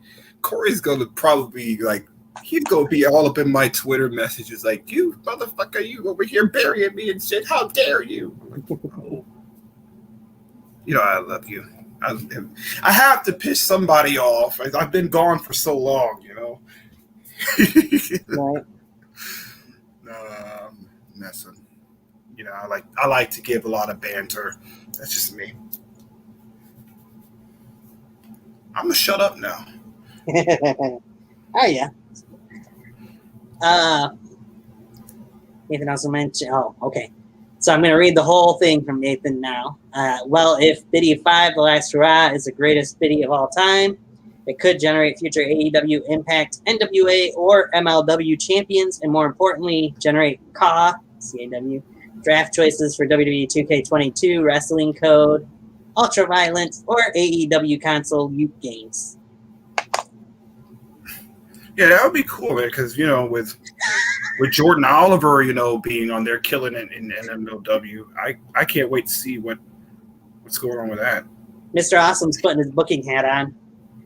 He says Busta Boy versus Graves at NFW WrestleCon. Maybe.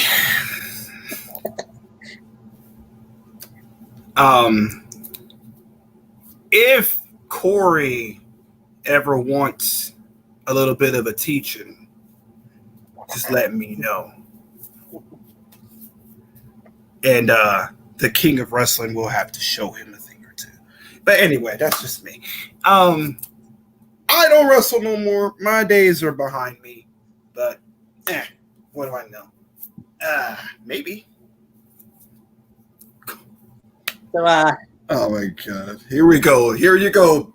The imaginary, the what if story for Best in the Yard 6. There we go. Corey Graves versus the King of Wrestling, Jacob X. well, there won't be a Biddy 6 from what I hear. If they have another event like Best in the Yard, it'll be a different name. Dream. Let me dream. Okay? You can dream all you want. Don't be like, don't do that to me. Let me dream. So I know I've done the retrospectives. I do want to mention there are quite a few names who are missing from this card who we'd be remiss if we don't just at least bring up a little factoids about them from Best in the Yard. Big Time Mike, man who had a big part of the first 3 Best in the Yard shows. As we all know, he beat Drew Hood in the very first Best in the Yard event, the very first match of the very first Best in the Yard event, no holds barred.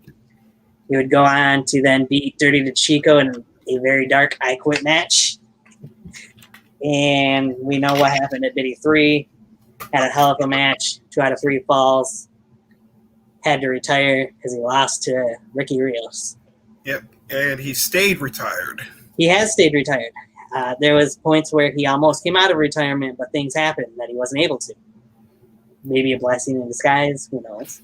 But well, I mean, wanting to come out of retirement. It was a blessing for the opponent he was going to face. That motherfucker there, man. He is a good God, man, Big Time Mike. I'm glad when the Change had our feud with the FTC, I'm so glad Big Time did not pop back up and it was just Drew. Like, I thought we didn't know who Cam was bringing back. Then Drew Hood Drew Hood came out. I was like, oh, thank God it's not Mike. Thank God. So, yeah, Big Time, he is no joke. he's definitely somebody that's missed in the community, though. That's for sure. I tell you what, I will never forget the opportunity that Mike gave me. And I tell you what, in 2016, when I will never forget a little bit of break in the fourth wall here. I don't care. I love you too much, man. I remember hitting up Mike, hitting up Drew, and hitting up Cam and saying, I think I know the perfect way for you guys to get so much heat. And I told them my idea, and they did not hold back at all. Mike was ruthless in that promo. Ruthless. I didn't want to call, though. Here's a little behind-the-scenes thing. He put his number in the thing in the chat. I didn't want to call because I was laughing so hard. I could not call. I was laughing so hard. All right. They got so much heat from that, they actually had to break character and say that it was a work. Yeah. That's how much heat they got. We worked them up so good. It was awesome. Now I will never forget that. That was the best moment of my life, and I will never forget that. Mike, Cam, Drew, you guys will always be my friends, no matter how little or how the most I talk to you. I will never forget you guys gave me that chance, and you guys took a chance on me, and I appreciate that so much. So I love you. COVID-friendly hug. Yeah, that's it. Get into more people in a minute. Nathan Wallace says, reminder, folks, Best in the Yard 5, The Last Hurrah, will happen this Thursday, 6 p.m. Eastern Time on NUW's YouTube channel. Same day / night as Impact Wrestling on Twitch and Access TV. Not that I'm trying to promote them, because we'd rather you watch Best in the Yard 5 over on the NUW YouTube channel. Yep.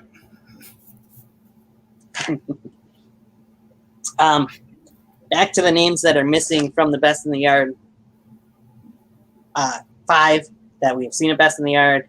You can't go without talking about the boss of the sticks, the boss man himself, Avery Hoke. a man who was part of 3 of the first, well, 2 of the first 4 at least. He was at the 3rd one, just didn't compete. Avery Hoke had a pretty fun match with Winnipeg Warrior, flag match where he pulled the mask off of Winnipeg Warrior at Best in the Yard 1. And we also seen him beat MX Mystery after the match, getting a little help from Tyler Drake, Buford Jones, and Jason Atlas when MX Mystery had some help with the hired gun attacking him. So there's another name that will be missed at Best in the Yard 5 that has made an impact at Best in the Yard. Yet another guy who made his first VTW appearance at the original Best in the Yard and would become a VTW regular. The All-American boy, if you will, Kevin Shaw. He is off the card, as far as we know. I mean, some of these guys could end up being in the Battle Royal too. But True. It'd Kevin be nice Shaw. to see Kevin Shaw make an appearance, you know? It'd be nice to see him there. His Kevin match with Shaw, of course. Devon was awesome. Yep. At Of course, Best in the lost Yard. to Aaron Jones in a ladder match for the Patriotic title at Biddy 1. Biddy 2, he beat Nevon McDonald, sorry. I got to get that one out there. Somebody would not be happy otherwise, I'm sure.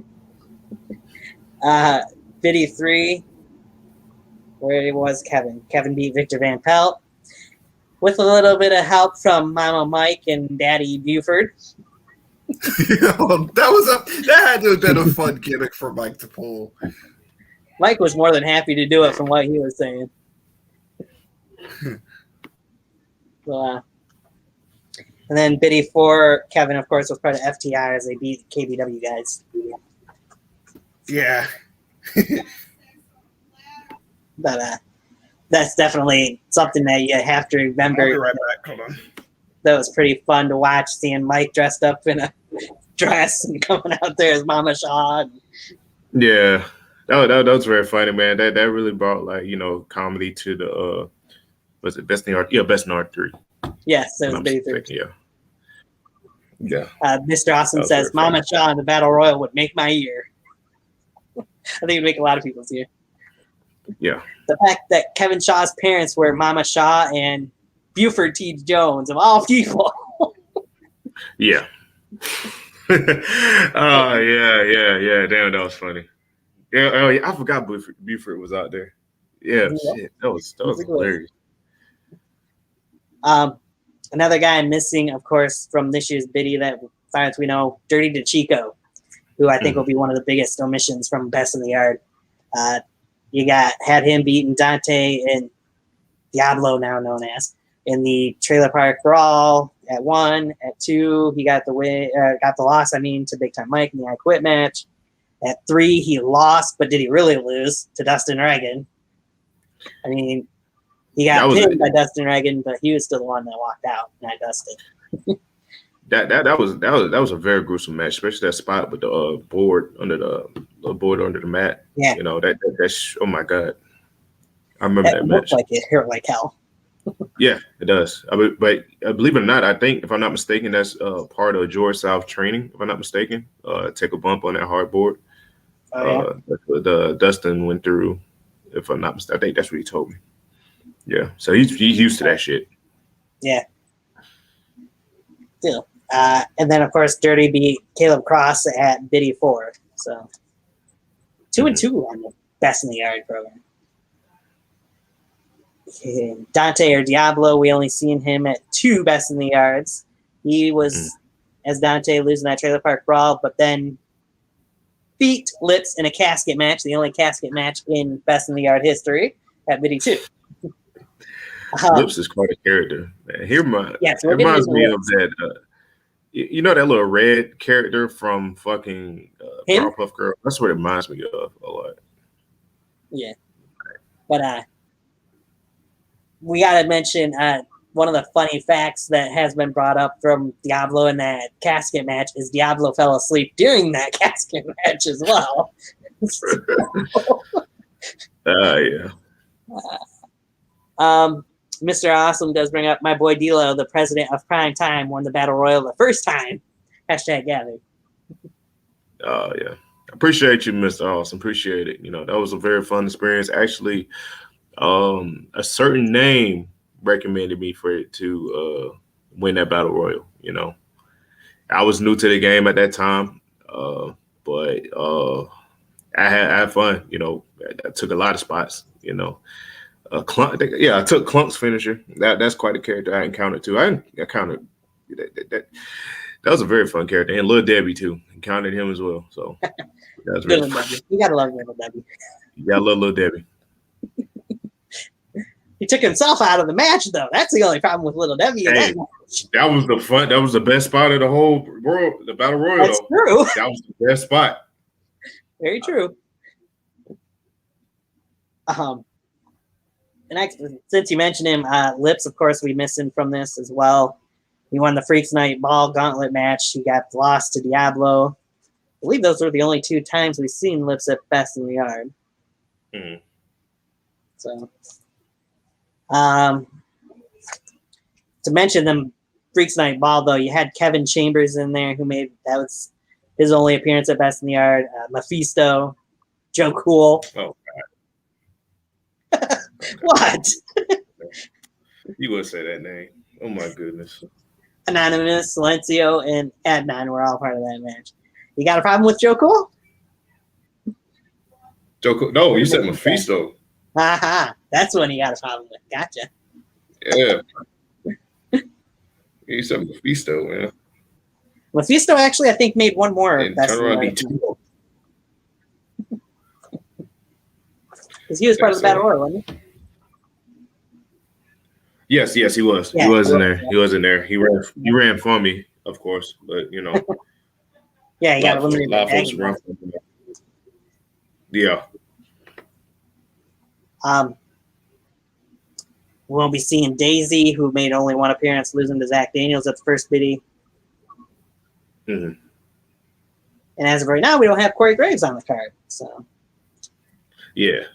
Let me talk. Those are guys that are missing from the first one. Of course, one of the most mentioned spots that happened at a Best in the Yard, the only appearance for Merrick as well happened at Best in the Yard too, when he cashed in the Money in the Bank and won the APW World Championship. I remember that. MX Mystery. We mentioned a little bit of Rick Rios. I got to mention TJ Sakara as well. Those 2 guys have been pivotal parts of Best in the Yard. They're both missing from the card. Very cool, boss. Very cool. They both beat D-Lock in what ended up being a handicap match. It was supposed to be the first tag team match in Best in the Yard history at Biddy 2. Yeah, but that took his career. But that took off for his career, though. That was a blessing for D-Lock. For D-Lock, yeah.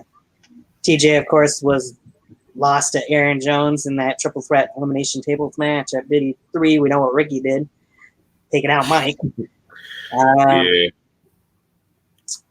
Biddy 4, as mentioned, D-Lock beat Rick there. Yeah, TJ didn't have a match, did he? He was there, but... Yeah, he was there. It's honestly a little bit surprising that we never did see a TOP tag team match in Best in the Yard, in my opinion.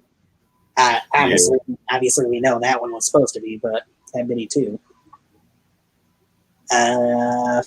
Somebody that you're very familiar with, Chase Bridges, made a couple appearances at Best in the Yard that isn't on the card.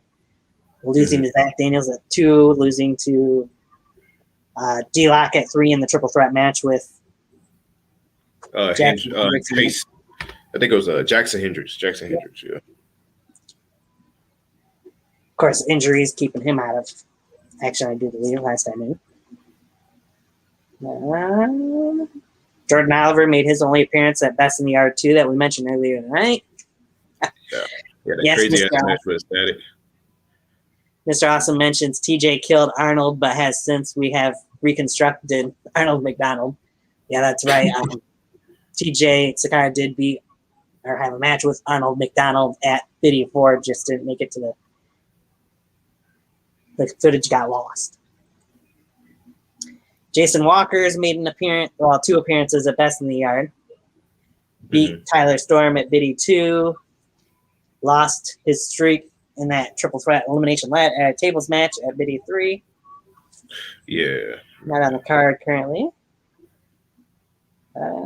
That's it from Biddy 2. That's not on the card.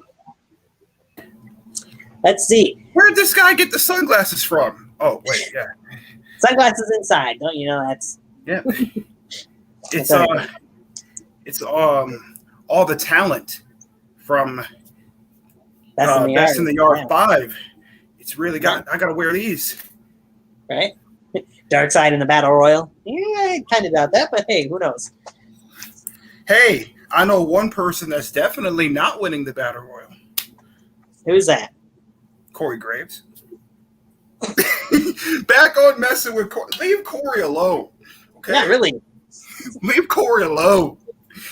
You're gonna start a riot. Like hashtag fuck Corey Graves. What the hell's going on, dude? Leave him alone. No, man. You've been burying this guy all night, man. I know, right? I mean, to be fair, he's already buried, but you know. I'm joking. I'm kidding. I give banter a lot. I used to do that to a lot of the new guys. I used to do that to Ustalo and used to do that to Revan too. But then they became very good friends too.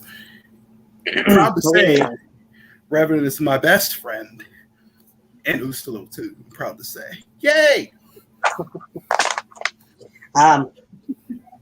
Speaking of one-offs at Biddy, we were talking a little bit about it. You mentioned you won the Battle Royal. Have to talk about some of those guys that were in there. You mentioned Mephisto was in there. How about the one-off appearances for Seth Maverick and Pork Chop that we seen in that match? Oh man, I love Pork Chop, man. Before that match, I told him like, "Hey, man, like we gotta make you look a powerhouse." I was like, "I want you to whoop my ass in the match. Like I want you to." I think I took a strongest slam from him. And then Seth Maverick, he did a spot. I think he like jacked his shoulder up real bad, man. But both of them guys are troopers, man. Both of them guys, man. I wish I could see more of them. I don't know if they're still active wrestling or not, but I gotta check them out though. I don't think Pork Chop is.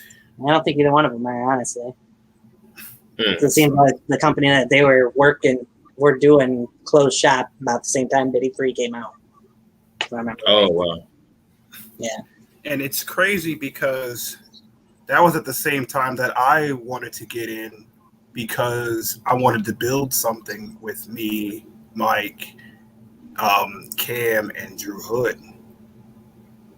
And I was going to talk to them about it when I was over at Best of the Yard 3, but things be happening and nothing happened of it.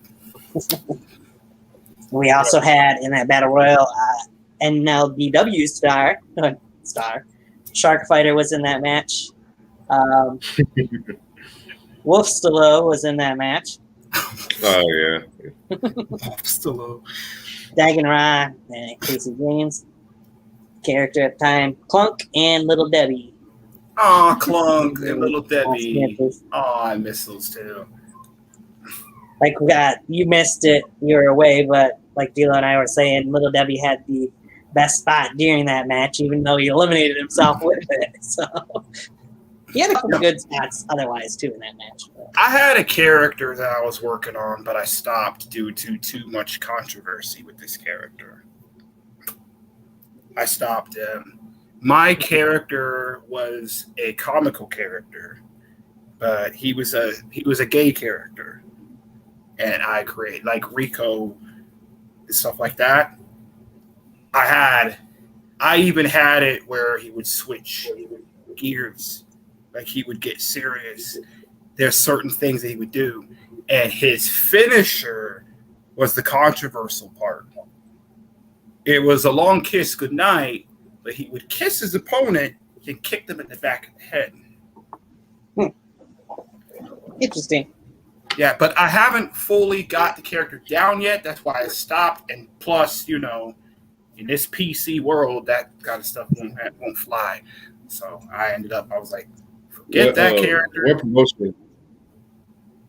What I break? Well, my bad. What promotion you in now? Me? I'm not in one at all. I'm way. That's way past my prime now. I'm way past my prime. I'm not. Oh, okay. I know you're talking about. I was talking about a character. No, I did it before YouTube and stuff. So I tried to get into some of these back then, but it's like, unfortunately, it just didn't work. Nathan said he'd like to see Revan, Atlas, and Ursula, the Balance of Chaos, in the Battle Royal. That would be cool. Interesting. Other one-offs, Bama Kid, AK-47, of course, had 2 appearances that I'm sure won't be a part of Betty 5 in any way, shape, or form. That would be awesome.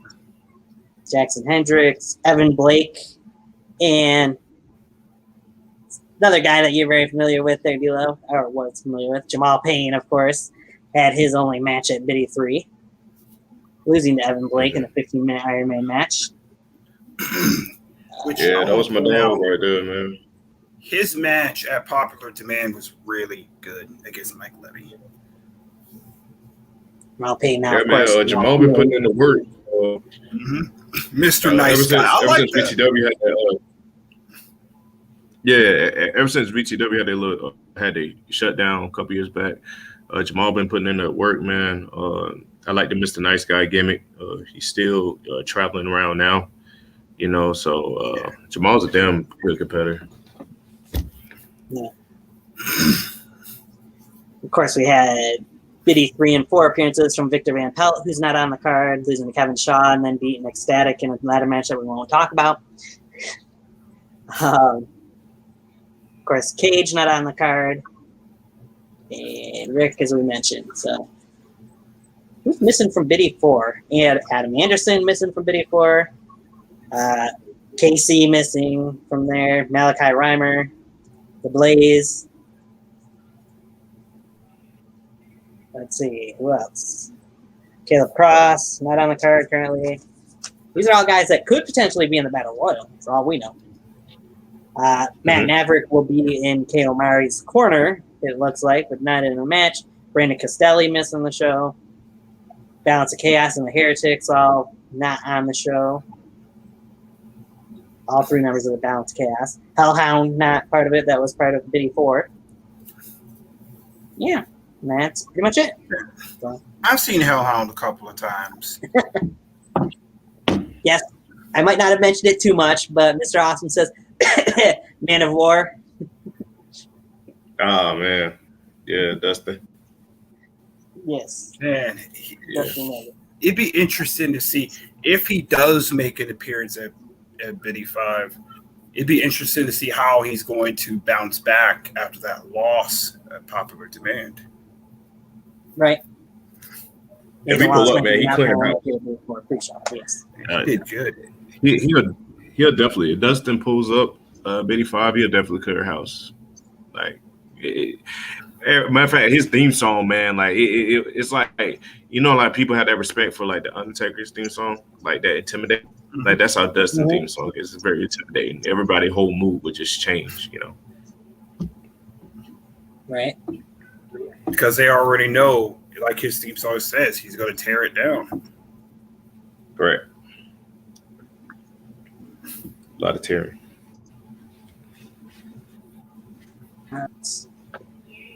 Hopefully it doesn't tear no ligaments, though. That's not cool. Don't tear those down. Nah, never.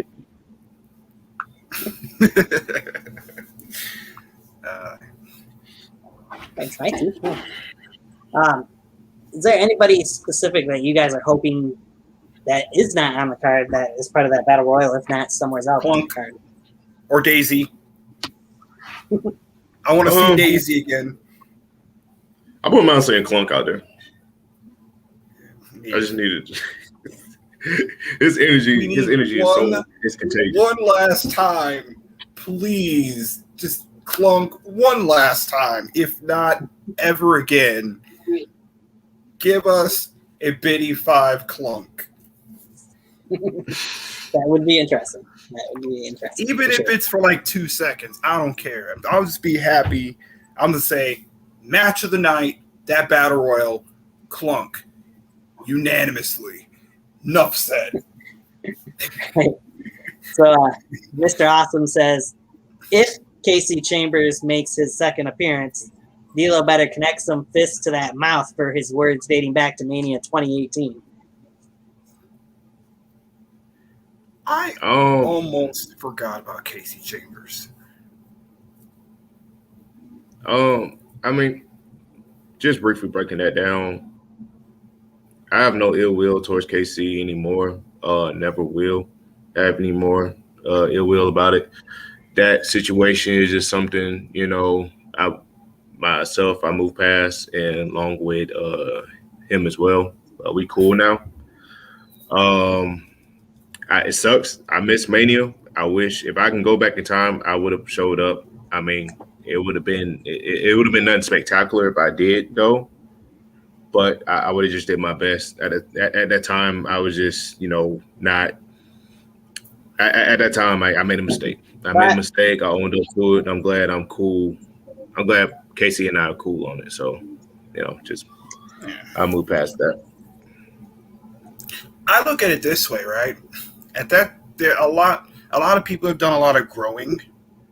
You know, a lot of people have became better, and that's what the number one thing is. I feel like the backyard wrestling community in general has really grown and transformed into better in itself. You know, as a community, as the athletes, you know, I think it's really grown over the years from what I've been watching overall. I know there's not the same companies there was when I was watching it, when I first started watching it in like 2015, 2016, 2014, stuff like that.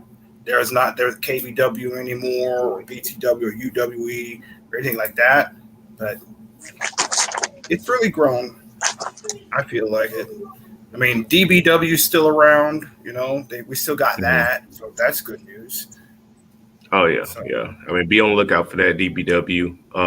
But yeah, I mean, one thing about KC though, he has worked his ass off. He loves the sport. I mean, he loves wrestling. He'll die for wrestling.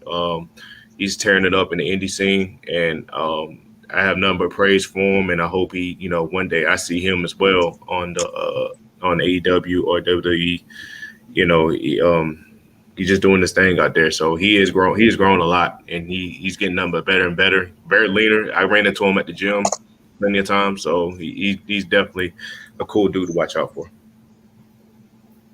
Yeah. Speaking of gyms, I got to get back into the gym myself because I haven't really.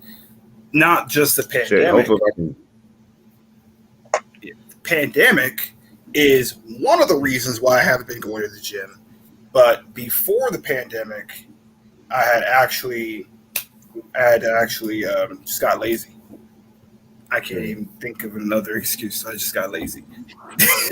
Just got lazy. So, I mean, I stopped working and I got lazy and got old. One thing that'll help you is get use pre-workout. I mean, that's what I use. I mean, once you use that, you'll feel like working all day long. You'll end up working out for like 2 hours and don't even realize it. You don't even feel sore or nothing. Mm-hmm. You know. Yeah, for sure. Oh, speaking of Revan, we were just talking about him earlier. He's on Twitch right now. He's live. He just came on. Just now. Nice. That's why you hear my notification going on. It's my Twitch. Man, he just went live right now. That's cool. Oh, all right. So, we went over the card. We've talked about guys that are missing from the card. Any last things you guys want to put out there before we end the show? I was just gonna say this briefly, you know what I'm saying? Everybody check out BD5 July 1st. You are not gonna be disappointed. You're gonna see some hard hitting wrestling. Everybody do their thing. Please be safe out there. Have fun, have a blast. You know what I'm saying? I'll be watching. If anybody want to talk on it, everybody got my Twitter handle at DLoSmith84. And it's a blessing talking with you guys, Tony. All right. Talking to you too, man. As y'all can hear, my son is raising hell in the next room, so I got to tend to that. Yeah, it's all good. And life happens. That's why I look at it. You see there's 4 people watching. If anybody's got any last predictions or anything else they want to put out there for Best in the Yard 5, The Last Hurrah, coming up this upcoming Thursday night, 6 p.m. Eastern Time on the NUW channel. Put them out there as we finished off here. Yeah, like you mentioned, D'Lo, everybody's got your handles. I do plan on having a review show at some point, probably a couple weeks after Best in the Yard airs, because I got some plans this upcoming week. As I think a lot of people probably do with 4th of July coming up this upcoming week. And so, that being said, just be on the lookout for that. And I'm getting a hold of some people, hopefully, that were part of the show, get their reactions from some of the things, and maybe from some people that watch the show. Yeah, that one's going to be a little bit tough for me because I got Midsummer Madness coming up, so we'll see what happens. Because I'm going to be getting my shit pushed in Super Mario Sunshine. So, oh man, yeah, I think you're going to be quite busy with doing something every day on Twitch.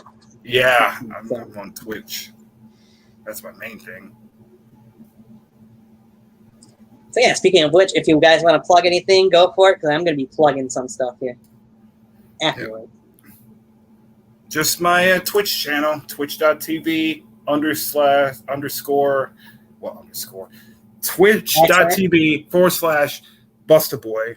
And I'm going to be streaming starting July 5th, be doing Midsummer Madness. We're going to start with Super Mario Sunshine, and we're going to end the whole thing with, we're going to do other games in between too, and then we're going to end with Kingdom Hearts. So it's going to be interesting to see. I've never played either one of them, so come watch me fail.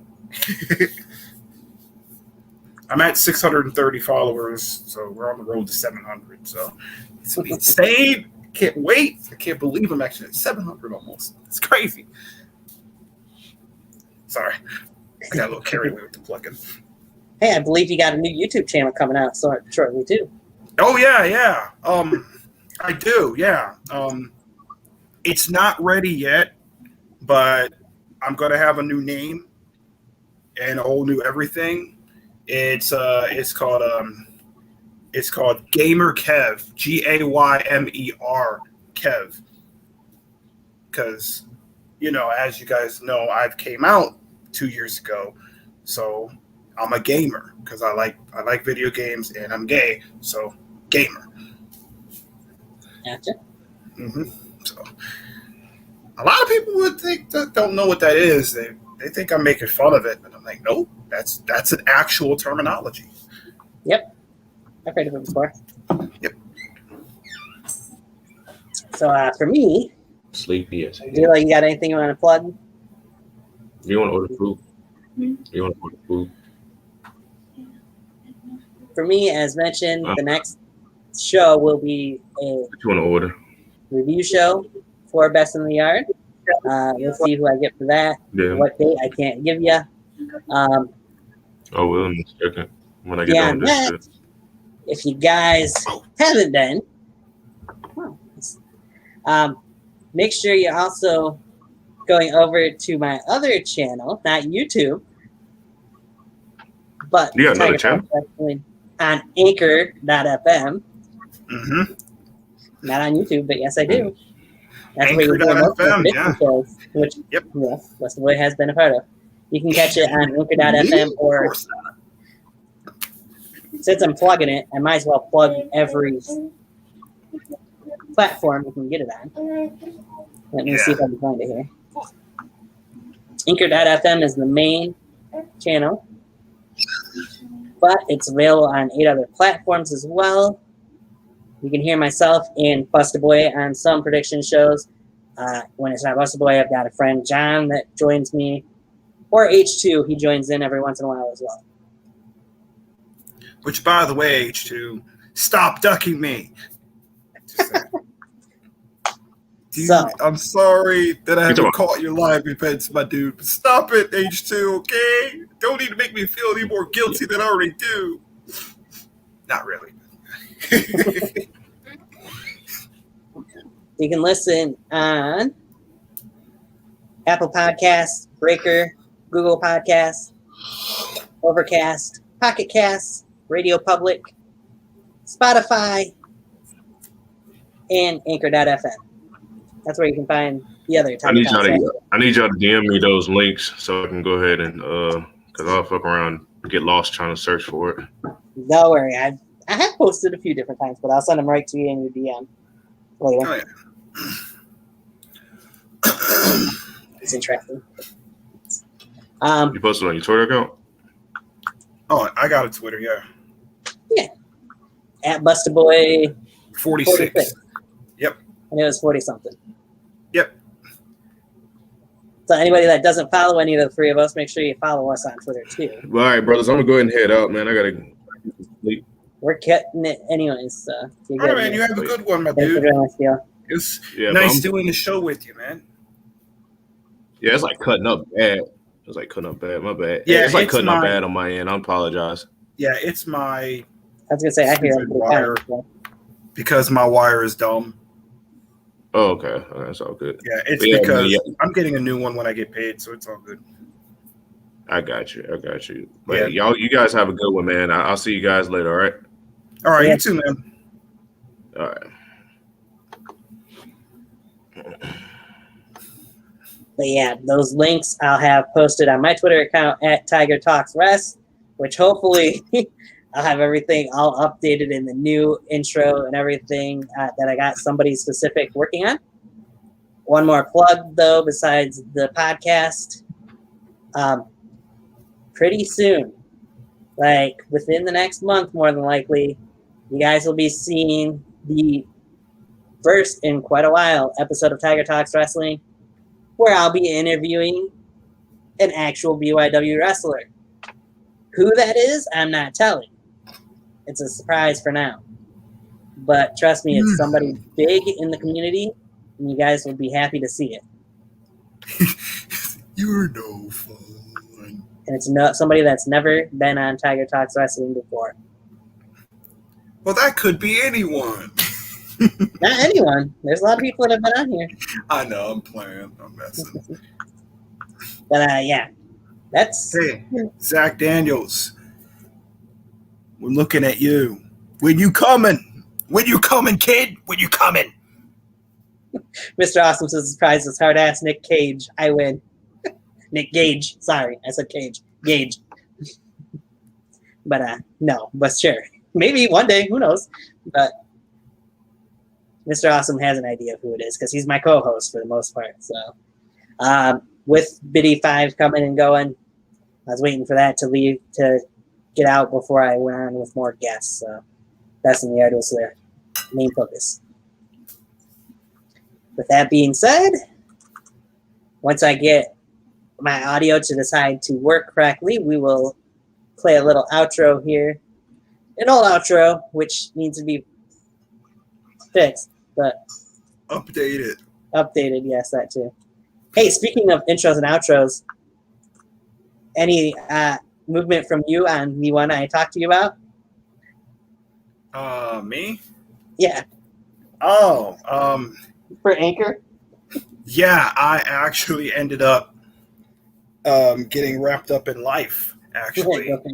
And That's amazing. I had to work on it, actually. We can talk about it I more actually later. work on it tonight. Try to, anyway. I got the song. I just don't know how to do the editing. So I don't have the editing skills to do that. So Well, I might have to send it to somebody else too. You might have to, yeah. I just want to let you know I'm the last person to ask. Yeah, I like the song you picked. I'll give you that much. Yeah, if you need a song, I got one for you. I mean, the last person to ask me it, I told him I'm the wrong person to ask that kind of stuff. Right. I mean, shoot, if you need a story, I got it for you. You know, if you need a match idea, I got it for you.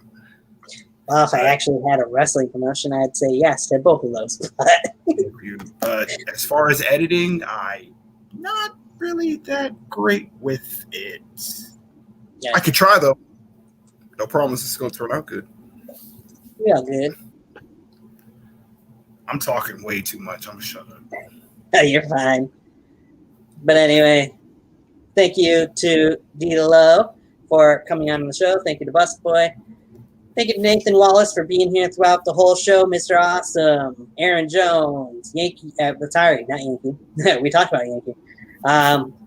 Big Time Mike, H2. Thank you all for joining in and keeping us entertained, keeping the comment section rolling. And thank you to everybody watching now and or later. This has been Tiger Talks Wrestling. We'll catch you guys very soon, but make sure you tune in this Thursday, 6 p.m. Eastern Time on the NUW YouTube Wrestling channel to Best in the Yard 5, hashtag #5, the last try. We'll see you, everybody.